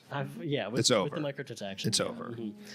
But you missed your shot, dude. I'm sorry. I fucked up. I mean, maybe I'll just do another crazy, cool alt comedy fake game. Yeah. That's what isn't that what we're all hoping for? Yeah, maybe a little. You made a dating simulator, right? I did. It's called Heartbreak High, which is also the name of an Australian, like Degrassi type show. Ooh. So if you Google my game, you're not going to find it. No, because it's a really popular show for a certain generation of Australians or whatever. It's like it's specific. It's like, of course I'd never heard of it. Right. But there's like 10 years of Australian children. There are now adults who are like, I love Heartbreak High. High, mate. Oh, it's Heartbreak High. Heartbreak High. It's amazing. Oh, what? I'm trying to Google Heartbreak High. And there's Alec Robbins' character do an keeps awful coming up. Australian accent. Yeah, I'm not doing a good one either. It's fine. And I just saw Talk to Me. I thought I could get it. I work on this game with Michael Cusack does a voice for, and we always like. Wait, who's Michael Cusack? He's one of the Smiling Friends guys. Yeah. He's great. Yeah. And we would. Write He's dialogue. Australian. Yeah. Mm-hmm. And we'd write dialogue, and the character is supposed to be Australian, like, or at least has an explicit Australian accent. And we would try to work slang in sometimes, or at least one of the writers would. And like every time he would read, he'd be like, "What is this?" Yeah. Oh shit! We don't know, dude. We're trying. Yeah, we're trying our best. Oh, you'd be trying to write Australian slang? Yeah. Like, oh, mate, what's the didgeridoo's going on around here? Well, like I would like see one of the other writers put it in, and I'd be like, "Sure, what do I know? That must be accurate." You're like, yeah. Why? And then he's like, "What the fuck does this?" Yeah, I'm like, Michael would read it. He'd be like, "Do you mind if I change this? I wouldn't be saying this. I think." That's awesome. Yeah. And then Heartbreak High was it was a breakup simulator actually. Right. The premise was you're dating everyone in the high school, and you have 40 minutes. It's an arcade style breakup game where you have to try to break up with everybody before the end of the school day. That's very fun. I made a dating sim myself, and I did a bit where I would make the audience play the dating sim, and it would be like me wearing in the video I'm wearing like a full schoolgirl outfit. No, I'm wearing. I bought it's like a really shitty cosplay outfit, and it's the Attack on Titan like corpse symbol, like a little robe, and I had like a shitty blue wig on, and I built a really shitty replica of Ichigo from Bleach's first sword out of just a big fucking piece of wood, and it looked so insane, and it was like bad. Like I don't know how to fucking paint or say. Yeah, it was fun. I like that it's like a bunch of mixed things. You did that YT player, yeah, and then I uploaded to YouTube as like a choose your own adventure. Thanks, man. I appreciate it. It's fun. It's fun. It's fun. I brought it up because I'm still very obsessed with. I think it's a beautiful genre, like satirical dating sim. Like every fucking time I come up with a game idea, it's a dating sim. You know what I think it is? It's because you can write a bunch of jokes really easily, and you it's don't responsive. And you don't and you don't have to fucking code that much. You know what I mean? Visual novels are. I mean, look, they're difficult to make, but they are among the easiest to code to approach. Yes, like it's not that complex of a. It is just like. Twine is a really fantastic tool that does something similar. And you can tell from how that works how it's very accessible. Yeah, it's like I don't mean to say they're easy. I mean that they're no. It's but it would not require you learning coding for a year to make that. You could like follow things where it's like I'm role playing as a tiny uncle in a Discord server for people who like to pee their pants. Yeah. Well, that's certainly a string of words you can type into the computer. I will do that later. I will type those later. I'd like to see what that felt like. It's like. good to see because now I'm like, okay, I think I could type those words myself. But what would that be? Now I know. Yeah. Now I know. Yeah. First time chatter, and that it's. Can I read you something that I that I wrote for you? Oh fuck! No, never mind. Alec, you know on Nardwar where he gives people gifts? No, I don't know. All right. Well, okay. Sorry, but I wasn't. So I'm excited to get a gift. I got you something. Really? I did. And this is a little thing. I don't want to show it to you yet. This is something I got you from Comic-Con. I think you're really gonna like it. I'm so excited.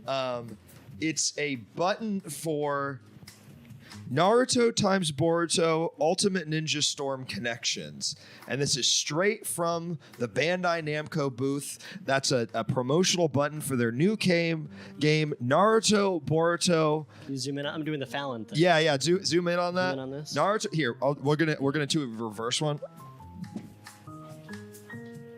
That's a reverse zoom. That's a reverse zoom. It's not really gonna be in focus. You can kind of see it there.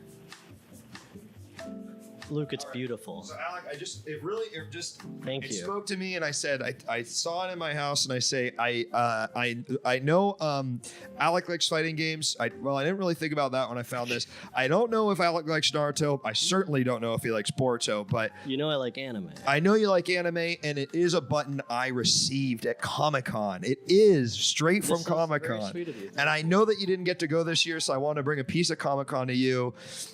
couldn't really afford anything more than that button. This is great. Yeah, that's a button from Comic Con. Would it break your heart if I told you I don't? I haven't really read Naruto. I don't really care. Okay. Yeah, at all. It's more about the gesture. So you don't need to like qualify it with whatever you think. Yeah, and I don't want to see it left there when we get off. You got it. Outline. Understood. Okay. Even if you throw it out, I don't care. Yeah, Luke is. I'm taking it with me. Thank you. Luke, if that's how you said it, how do you say Spy X Family? Well, there you go. That's how he says it. How do you say Hunter? X-Hunter. But I know it's Hunter. But it's Spy Family, too. It's just it's a quirk of Japanese titling. That the X is silent. You know what, dude? What? Go fuck yourself. How about that? Yeah, I get it. Naruto X Naruto.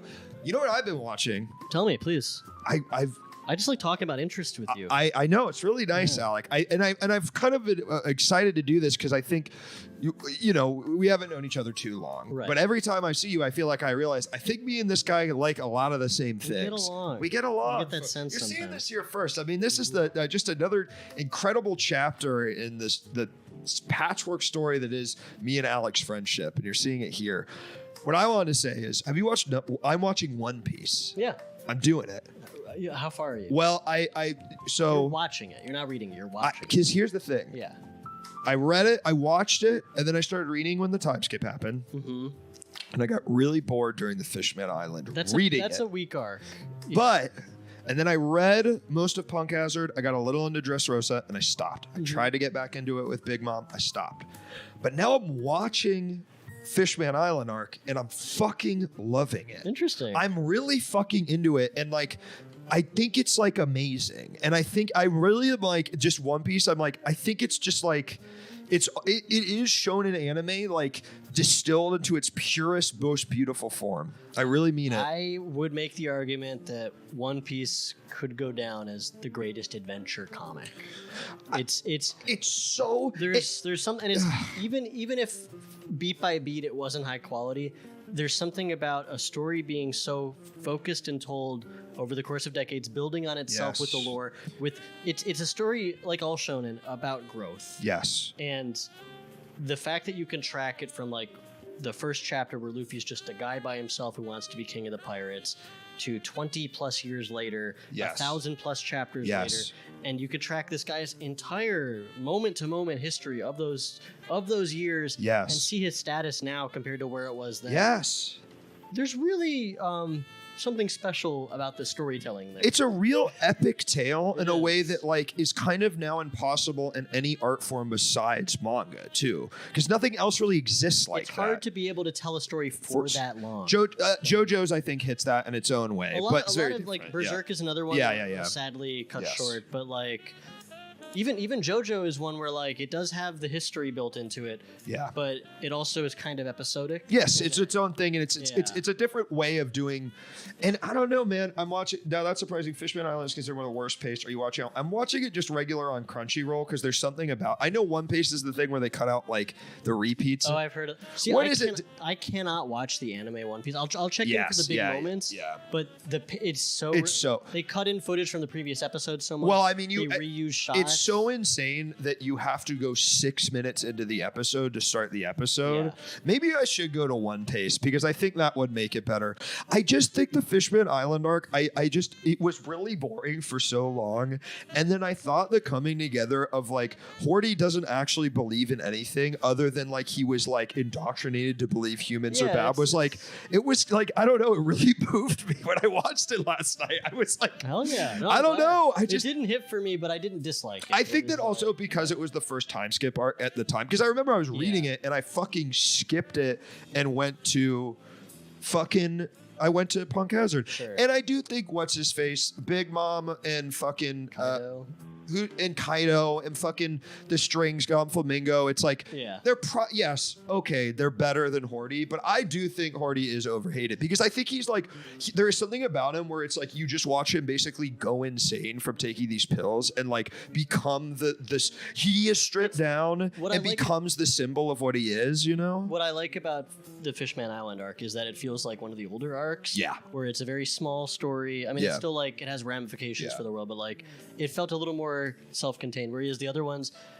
recently sometimes get so out of control with like you have to keep track of where 16 different characters are. They even show you a map. If you're reading the manga, they'll show you a map sometimes. The game or the show does that too. Okay. They start everything, even the Fishman Island. Vanderdecken does suck. I mean, that's sort of a pointless, and you're like, that's just the part you take as a beautiful anime watcher. You go, sometimes a guy wants to fuck a 9-year-old giant, and that's just part of the adventure. I don't even remember what we're talking about. He wants to marry the mermaid princess when she's like 9, and everyone's like, that's weird, man, but he keeps saying it, and you just, the Fisher Tiger shit is dope. I also think it's really fun because like there's all this build up to them fighting all the lieutenants, and then every single member of the Straw Hat crew demolishes them immediately, even Chopper and Usopp, and you're like, it's the best show in the fucking universe. It's so good. Yeah, I'm loving. Like I'm caught up in the manga. I read it weekly now. Like I read it all 1,000 chapters over the pandemic. Yeah, I think I don't know. For me, it's like there's something very meditative about just like I feel like I'm truly returning to my youth, and I'm like,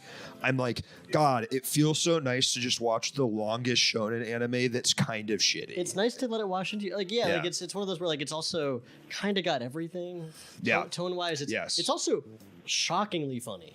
Like, dude, I in a crazy way, I'm like, it's like I obviously I love anime, but the humor, it's like there is something, whereas a lot of times I just like I'm not laughing, and I understand this is just a difference of culture. It's just comic relief or something. And I'm like, But One Piece, it's like, dude, when things happen that are really crazy, and it cuts to townspeople being like, "What the fuck?" You're like the first the Enel fight where he like has that reaction when you find out about Luffy's resistance to electricity. Like that. I was trying to be a little vague, but we'll spoil shit. But yeah, like okay, I think we could spoil time skip One Piece, fine, man. Yeah. That moment kills me. Then the bit in Thriller Bark where there's like, it's a zombie joke I've never seen before. Yeah. Which is crazy, but it's just a zombie pops up and Luffy is just like, I don't want to deal with him. Shoves him back in the ground. That's a really fun gag.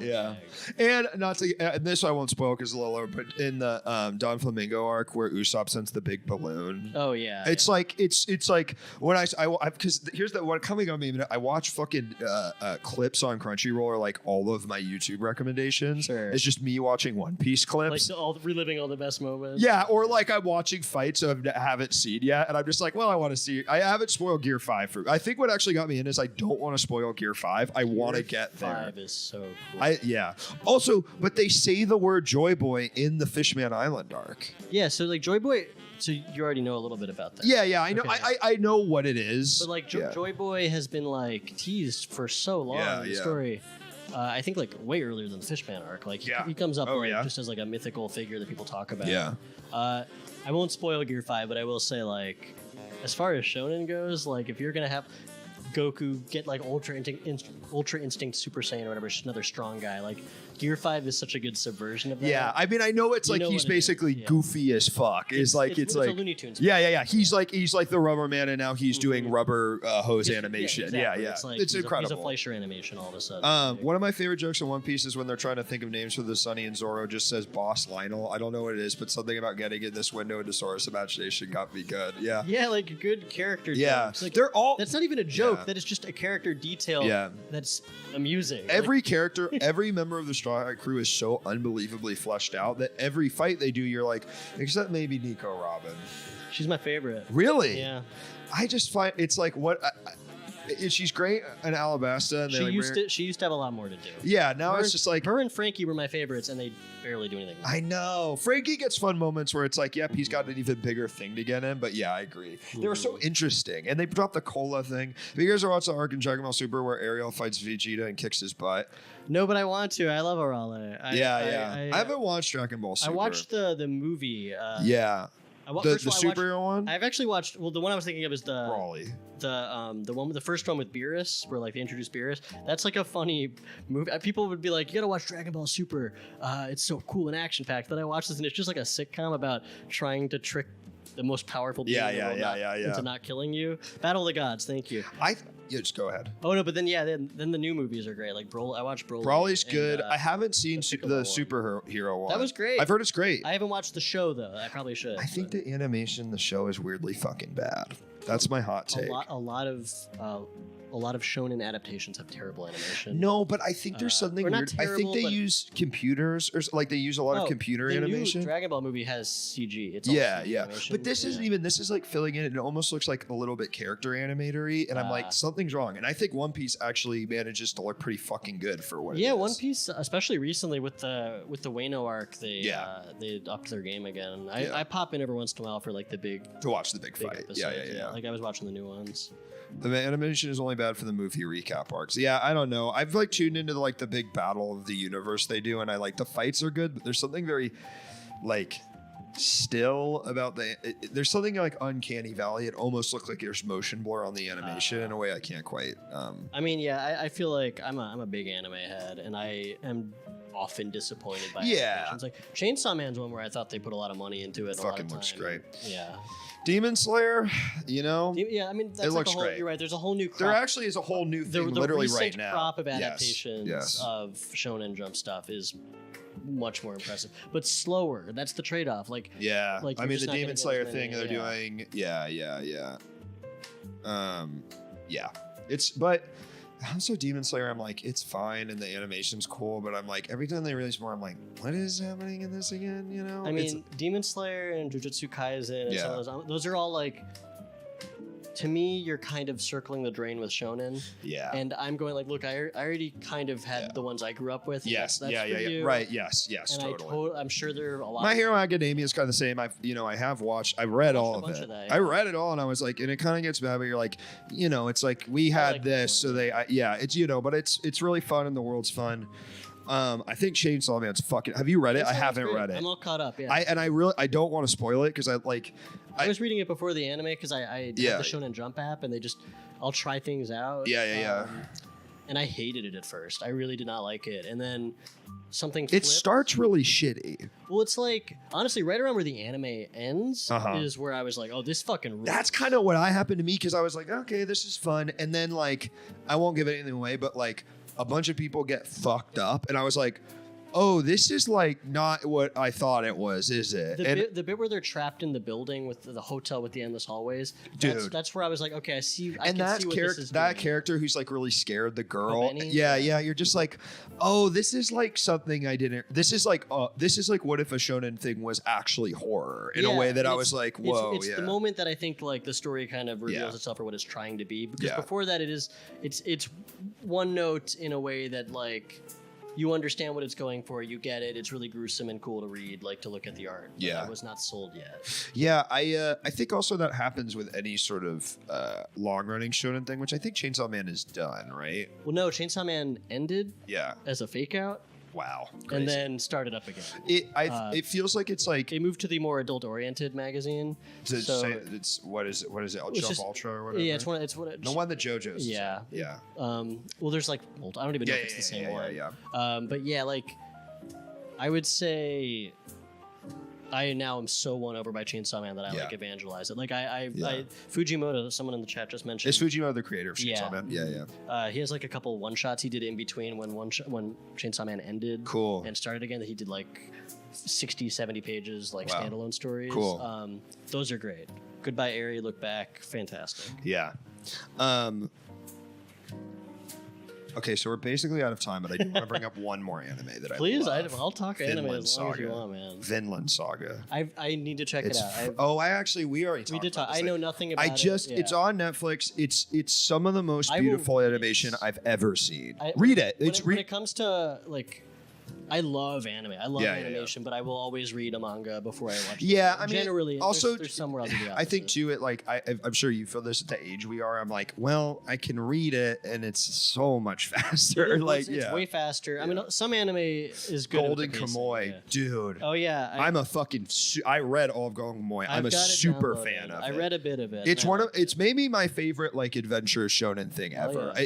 It's so talk about a manga that's legitimately funny, and also the this history they do with the Ainu, or like it's so cool because he worked with like a native like people's historian in Japan, and people are like there's like the Council of like Ainu Cultural History is like, oh, this is actually the most accurate portrayal of our people that's been ever made in Japanese media, and it's just fucking amazing. It's such an interesting time in Japan. It's like right after the Russo-Japanese War, and what is that war? Sino-Japan, you know what I'm talking about, and like early 1900s. I don't know everything, pal.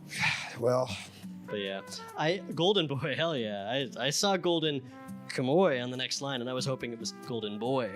Golden Boy, have you ever watched that? No. That's perv shit. Yeah. But it is good perv shit. It's the joke of Golden Boy. It's a 6-episode OVA, and every episode, this like kind of this young upstart who wants to be like successful and learn in life. His whole deal was like he's studying. He's wandering around looking for experiences to learn from. And every time he stumbles into some like super erotic scenario where everyone thinks he's like this scumbag pervert and just looks down on him, and he has to endure like dealing with people underestimating him. And then by the end of the episode, it turns out he's the perfect person in the world. He learned everything perfectly. He helped everyone. And then the person who thought he was a perv, this like hot lady who thought he fucked up their computer program, is like, where did he go? Oh no, he left already? He fixed everything. I need him. Like he wants to fuck. She wants to fuck him. It's like, and it's a good joke every time. It's 6 episodes. Yeah. Gorgeously animated. Really funny. I'll check it out. Yeah, it's great. I'll check it out. It waves back and forth between the Golden Kamuy. Yeah. Golden Kamuy is crazy because it's basically about a bunch of guys who went totally nuts from this war and all have PTSD and all have insane personality quirks. Yeah, well, I read the beginning. And it's crazy. It's like, I get a sense of it's crazy. There's a guy, like the main villain of it is a guy who got a big piece of mortar in his head, so he wears this plate over his head, and he's always dripping cerebral fluid, and he's totally nuts. But like, there's a bunch of guys that are just like, he's like started a military cult basically, and they're all trying to follow this fucking find the Golden Kamuy, which is a god in Ainu mythology, but it's this like mythical thing. It's so fucking great, man. Yeah. Have you read Doro Adoro or watched that? That's the one, the lizard guy? Yeah. I've read the Wikipedia summary and I haven't watched it. Well, that's one where I watched the anime like a couple years ago and really liked it. And then I started reading the manga like a couple weeks ago, and it's so much better than the anime. Really? It's like one of those things where I'm like, I gotta stop making that mistake. I gotta read the manga first. It's just so hard because it's like best case scenario is it's the same as the manga, and then if they change it at all or make it shittier, it sucks. I didn't watch the Golden Kamuy anime because I was reading it, and their animation I think is just so beautiful because he takes all these he'll do it. You know, it's kind of like what Doctor. Have you ever heard Dr. Stone? Yeah. You know, he's like that guy, funny enough, is a hentai artist. And then but he makes these like beautiful landscapes because he I don't know if he traces, but he uses like real life. There's a million ways. Yeah. You know what I'm saying? I mean, they also all have assistants that exactly. do the background. And Golden Kamuy, he like rents out fucking, he would like go to the Ainu museum and like the cultural heritage sites and then like say, can I borrow this to use as reference, and make these like incredibly accurate soups of the fucking like deer entrails and shit. That's my kind of artist. Yeah, it's real shit. Nerds. Dungeon Mesh. Not the kind of artist I am, but I love that kind of artist. Like I could never make. I like half Google image search something and just kind of approximate. Yeah, totally. You gotta respect it. Q Ishada's art was done so fucking dirty by the anime. Yes, I know. Yeah, the voice cast is good, but it's like that's Doro Adoro. Oh! I thought he was. I had a feeling damn, I thought it was. But no, Doro Adoro. I think the anime looks good, but it looks good in a vacuum. Like if you know what the manga art looks like, they use CG in it too, right? They do. I think I watched the first. I don't mind. Yeah. Like there's a lot of shit that looks awful with CG animation, but stuff like Beastars really blew me away. Yeah, I've heard it's great. Doro Adoro looked great to me. Yeah. Even that Dragon Ball movie that people were like iffy about. Yeah. I thought it was cool. The new one. Yeah, the superhero one. I want to watch it. I've heard there's a lot of Piccolo Goten. It's a Piccolo movie. He's the main character. That's so fucking sick. Yeah. Even that, I'm just like. Delicious in Dungeon. Okay, Delicious in Dungeon is the best manga I have read, maybe ever. That's not true. Really? But I feel so strongly like I read better manga. It is. Let me pitch it to you real quick because it's ending next month, so it's about to be like fully available to read. It's kind of a Final Fantasy D&D type world where adventurers go into dungeons. and they have to stock up on goods and meals to explore further, and they're getting treasure. There's a lot of valuable shit down there, and they come up, and then they can sell it to get more supplies or get rid of it. So it's like kind of an ecosystem on this island where people do that. And this group dies, gets resurrected, runs out of all their money, don't know what to do. So their plan is, let's just learn how to cook and eat the monsters. That way we don't have to pay for food. That's the jumping off point of the premise. And you kind of get the idea, like, okay, every chapter is going to be a little bit about, like, they came across, like, slime. How are they going to make slime jelly or whatever? Living armor. Can you make food out of living armor? Like it's always like, so that's the premise at first. And then it just continues to build into the most intricate world building story, all built around consumption and the theme of eating and sustenance in life. It's so well paced, so well plotted, so well written, so well drawn. I cannot recommend it more. Because Trigger's doing an anime that's out January 24th. Ooh, that's fun. Right. That's crazy because I remember seeing that and being like, yeah, that looks like My Boyfriend's a Slime in a dungeon. Like all those animes. It is better than almost anything else I've That's so sick. It's as far as modern manga goes, that is probably at the top. Really quick, Proto's Birth, my dipshit anime weeb going to Japan, got to do the thing is go to the real Apia Shira prison and seeing the wax statue, the guy they based Shira shoot. Oh, that's so fucking sick. I have a dream of going to Japan and like me and my friend are gonna go, and I'm like, I really want to go to Sapporo, and he's like, that's fun. I don't really know why. And I'm like, I want to go to the Ainu Museum, and I also want to go. I want to go to a bunch of places from Golden Kamuy because that's a better trip than a lot of people would go. I know, and it's so fun because you learn. And he goes to like the fucking museums and bases all these real life buildings in the like. It taught me more about Japanese history than like anything I've ever read about it. Yeah, fuck yeah, that rules. It's really cool. Did you watch Inuo? Yeah, what is that again? It's a Masaki Yuasa movie about like. Yes, I saw it in the theaters when it was out. Yeah. That's another good historical. Yeah. And Mind Game, of course, my favorite anime movie. Masaki Yuasa. You know, If you folks, if you've never seen Mind Game, I think it's the best animated thing ever made. Full stop. It's fully up there for me. I've seen it 5, 7, 8 times. Same. Yeah. Did I tell you about when I met Yuasa? You did. Yeah. Remind me. I know that you met him. The story is so funny because it's one of those like, well, duh. I was invited to the premiere of Inuo, I think, from G Kids because some people at G Kids like my comic Mr. Boo. Yeah. And also know that I tweet incessantly about anime, so they like to give me freebies sometimes. So I'll tweet about. I mean, it's very beneficial relationship. For everybody. You're doing light anime influencing. Why not? I will sell out there. Absolutely. They invited me to see Inuo, and I was so excited. I'm like, yes, I'm there. So excited to go. And I get there, and someone greets me from G Kids and like, you're here, great. Would you like to meet Yuasa now? And I'm like, what do you mean? What do you mean? And they're like, yeah, he's right over here. We're letting people meet and greet with him. And I'm like panicking because I'm like, what? I guess I do. But also, what the hell would I say to him? Also, does he speak English? I'm having all these like feelings. Some of it's like just trying to practically work through the situation. Others are just like, I'm emotionally overwhelmed by meeting this hero of mine. He is like, I literally I saw him because I went to a screening. He was at the screening I saw and the Mind Game and did a Q&A. I was like, you're probably at the same screening. I think I was starstruck, like in a way where I was like, I don't really get starstruck, and I was like, oh, this guy's made some of the most important. Like Ping Pong the Animation is my favorite shonen anime ever. It's incredible. I just rewatched it. I just showed Katie it. I'm fucking obsessed with it. Satoshi Kon, of course, incredible.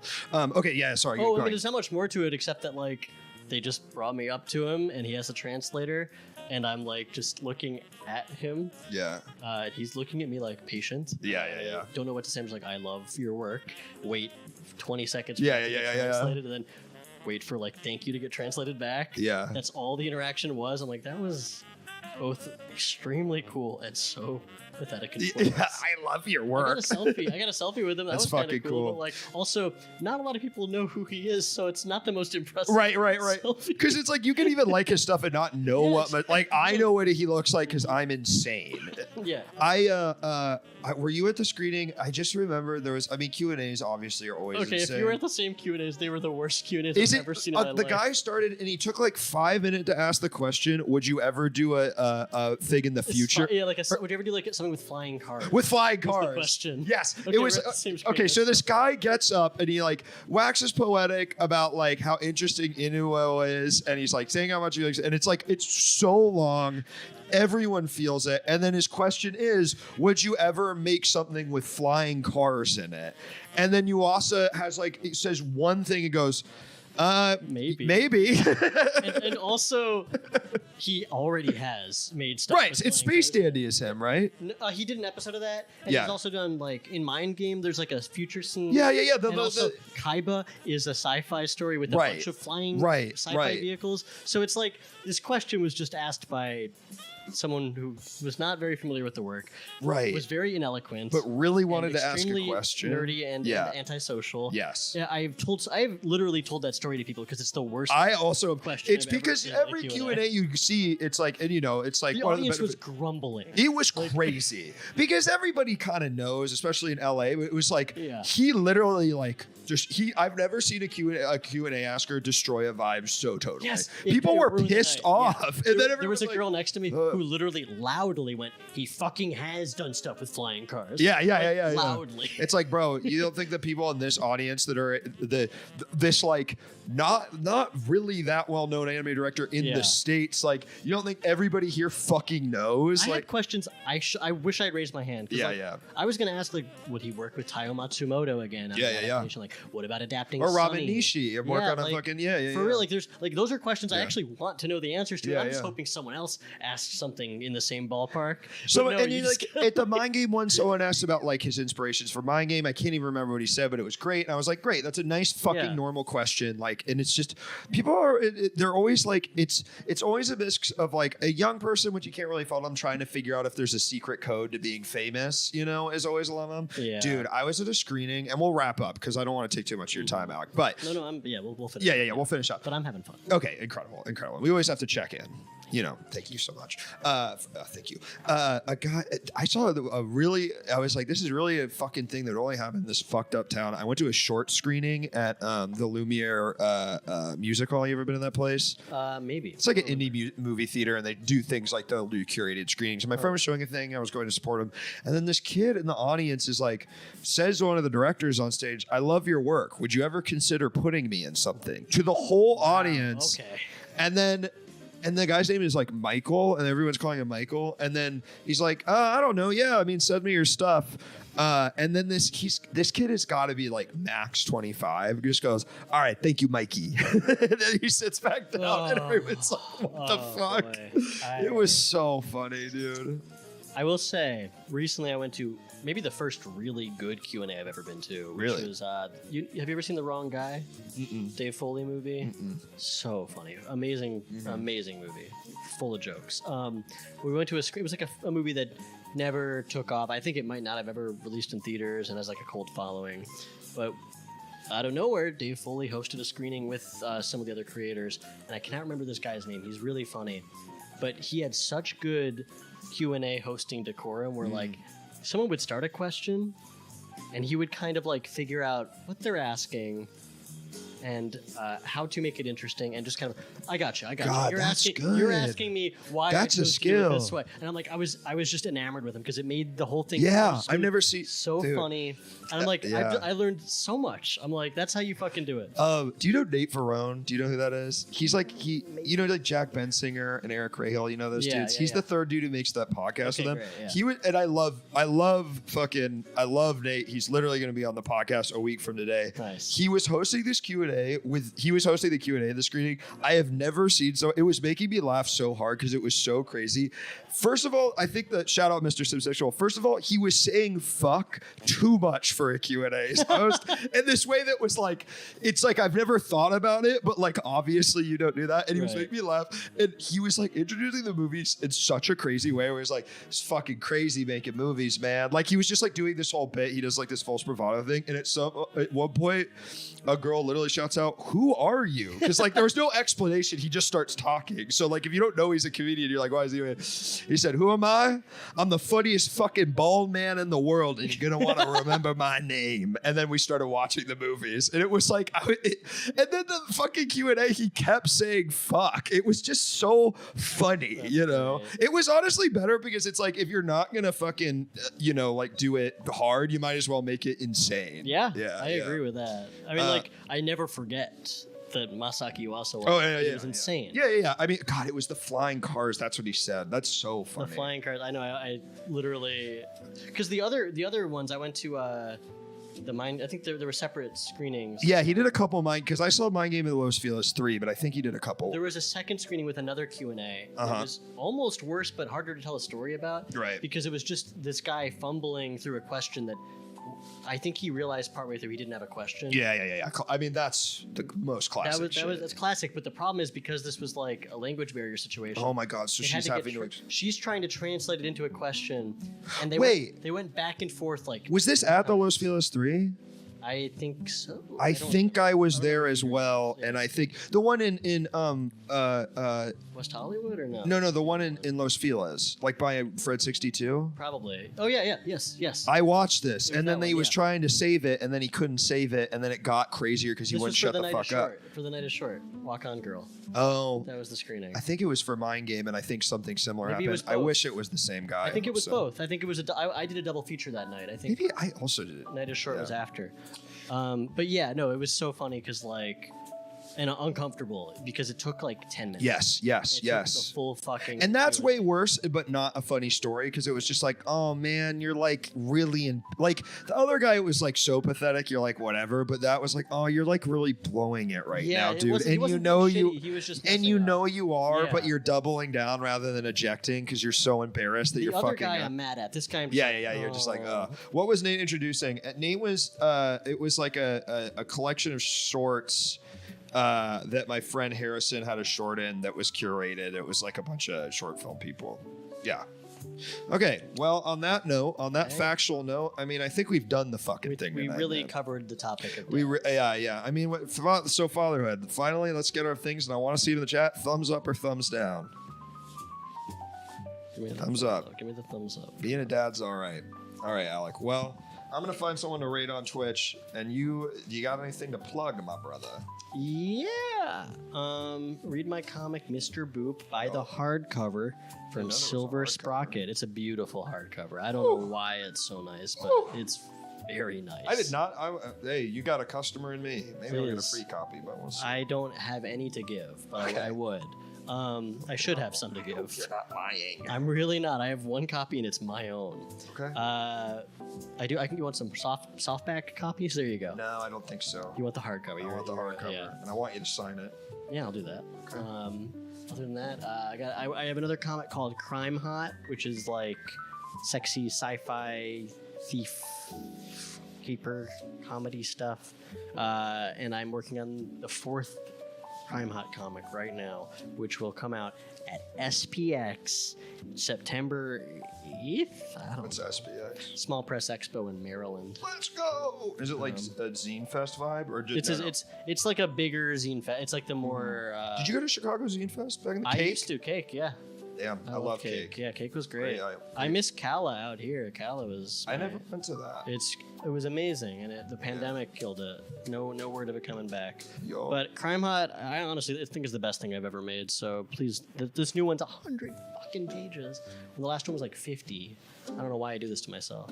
Anyway, proud of that. And it'll be available online too. And there's no free copies. You can't get. And you're not giving them out. These are something you got to buy. You got to buy them. You got to buy. It's a comic. I'll post it. I always post my comics for free online, so you could just read it online. It's not really the same, is it? It's not the same. Reading and with that hard cover. Yeah. Oh my god. Yeah.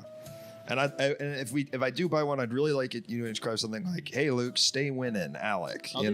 Something that like is like, or do you have any? You know how like if you have a catchphrase, I have catchphrase. Yeah, what's your like if you were gonna write something like over and over? I hope Bugs Bunny doesn't kill me or stuff like that. Oh, from the thing. It's a reference. Yeah. Well, that's a little cheap. It's not really a joke. It's a reference. It's funny in the thing. I used to do when I signed the Mr. Boop books, I would like do a line from the book, but the character's now talking about the reader. That's that good. Nice. That's incredible. Couldn't in Crime Hop, they'd be trying to fuck them. I mean, that's sort of a sexy comic. All right. Well, folks, thanks, Alec, for being here. We'll be back Tuesday night with comedian Laura Peak. Thanks for watching, everyone. It's been a blast. We don't always talk about Nintendo, but God knows sometimes we do. And tonight we really got to talk about that. I have a problem. I do too. I think we really unlock something to each other. All right. Good night, everyone. We're going to ride Ben Monster TV. Wow.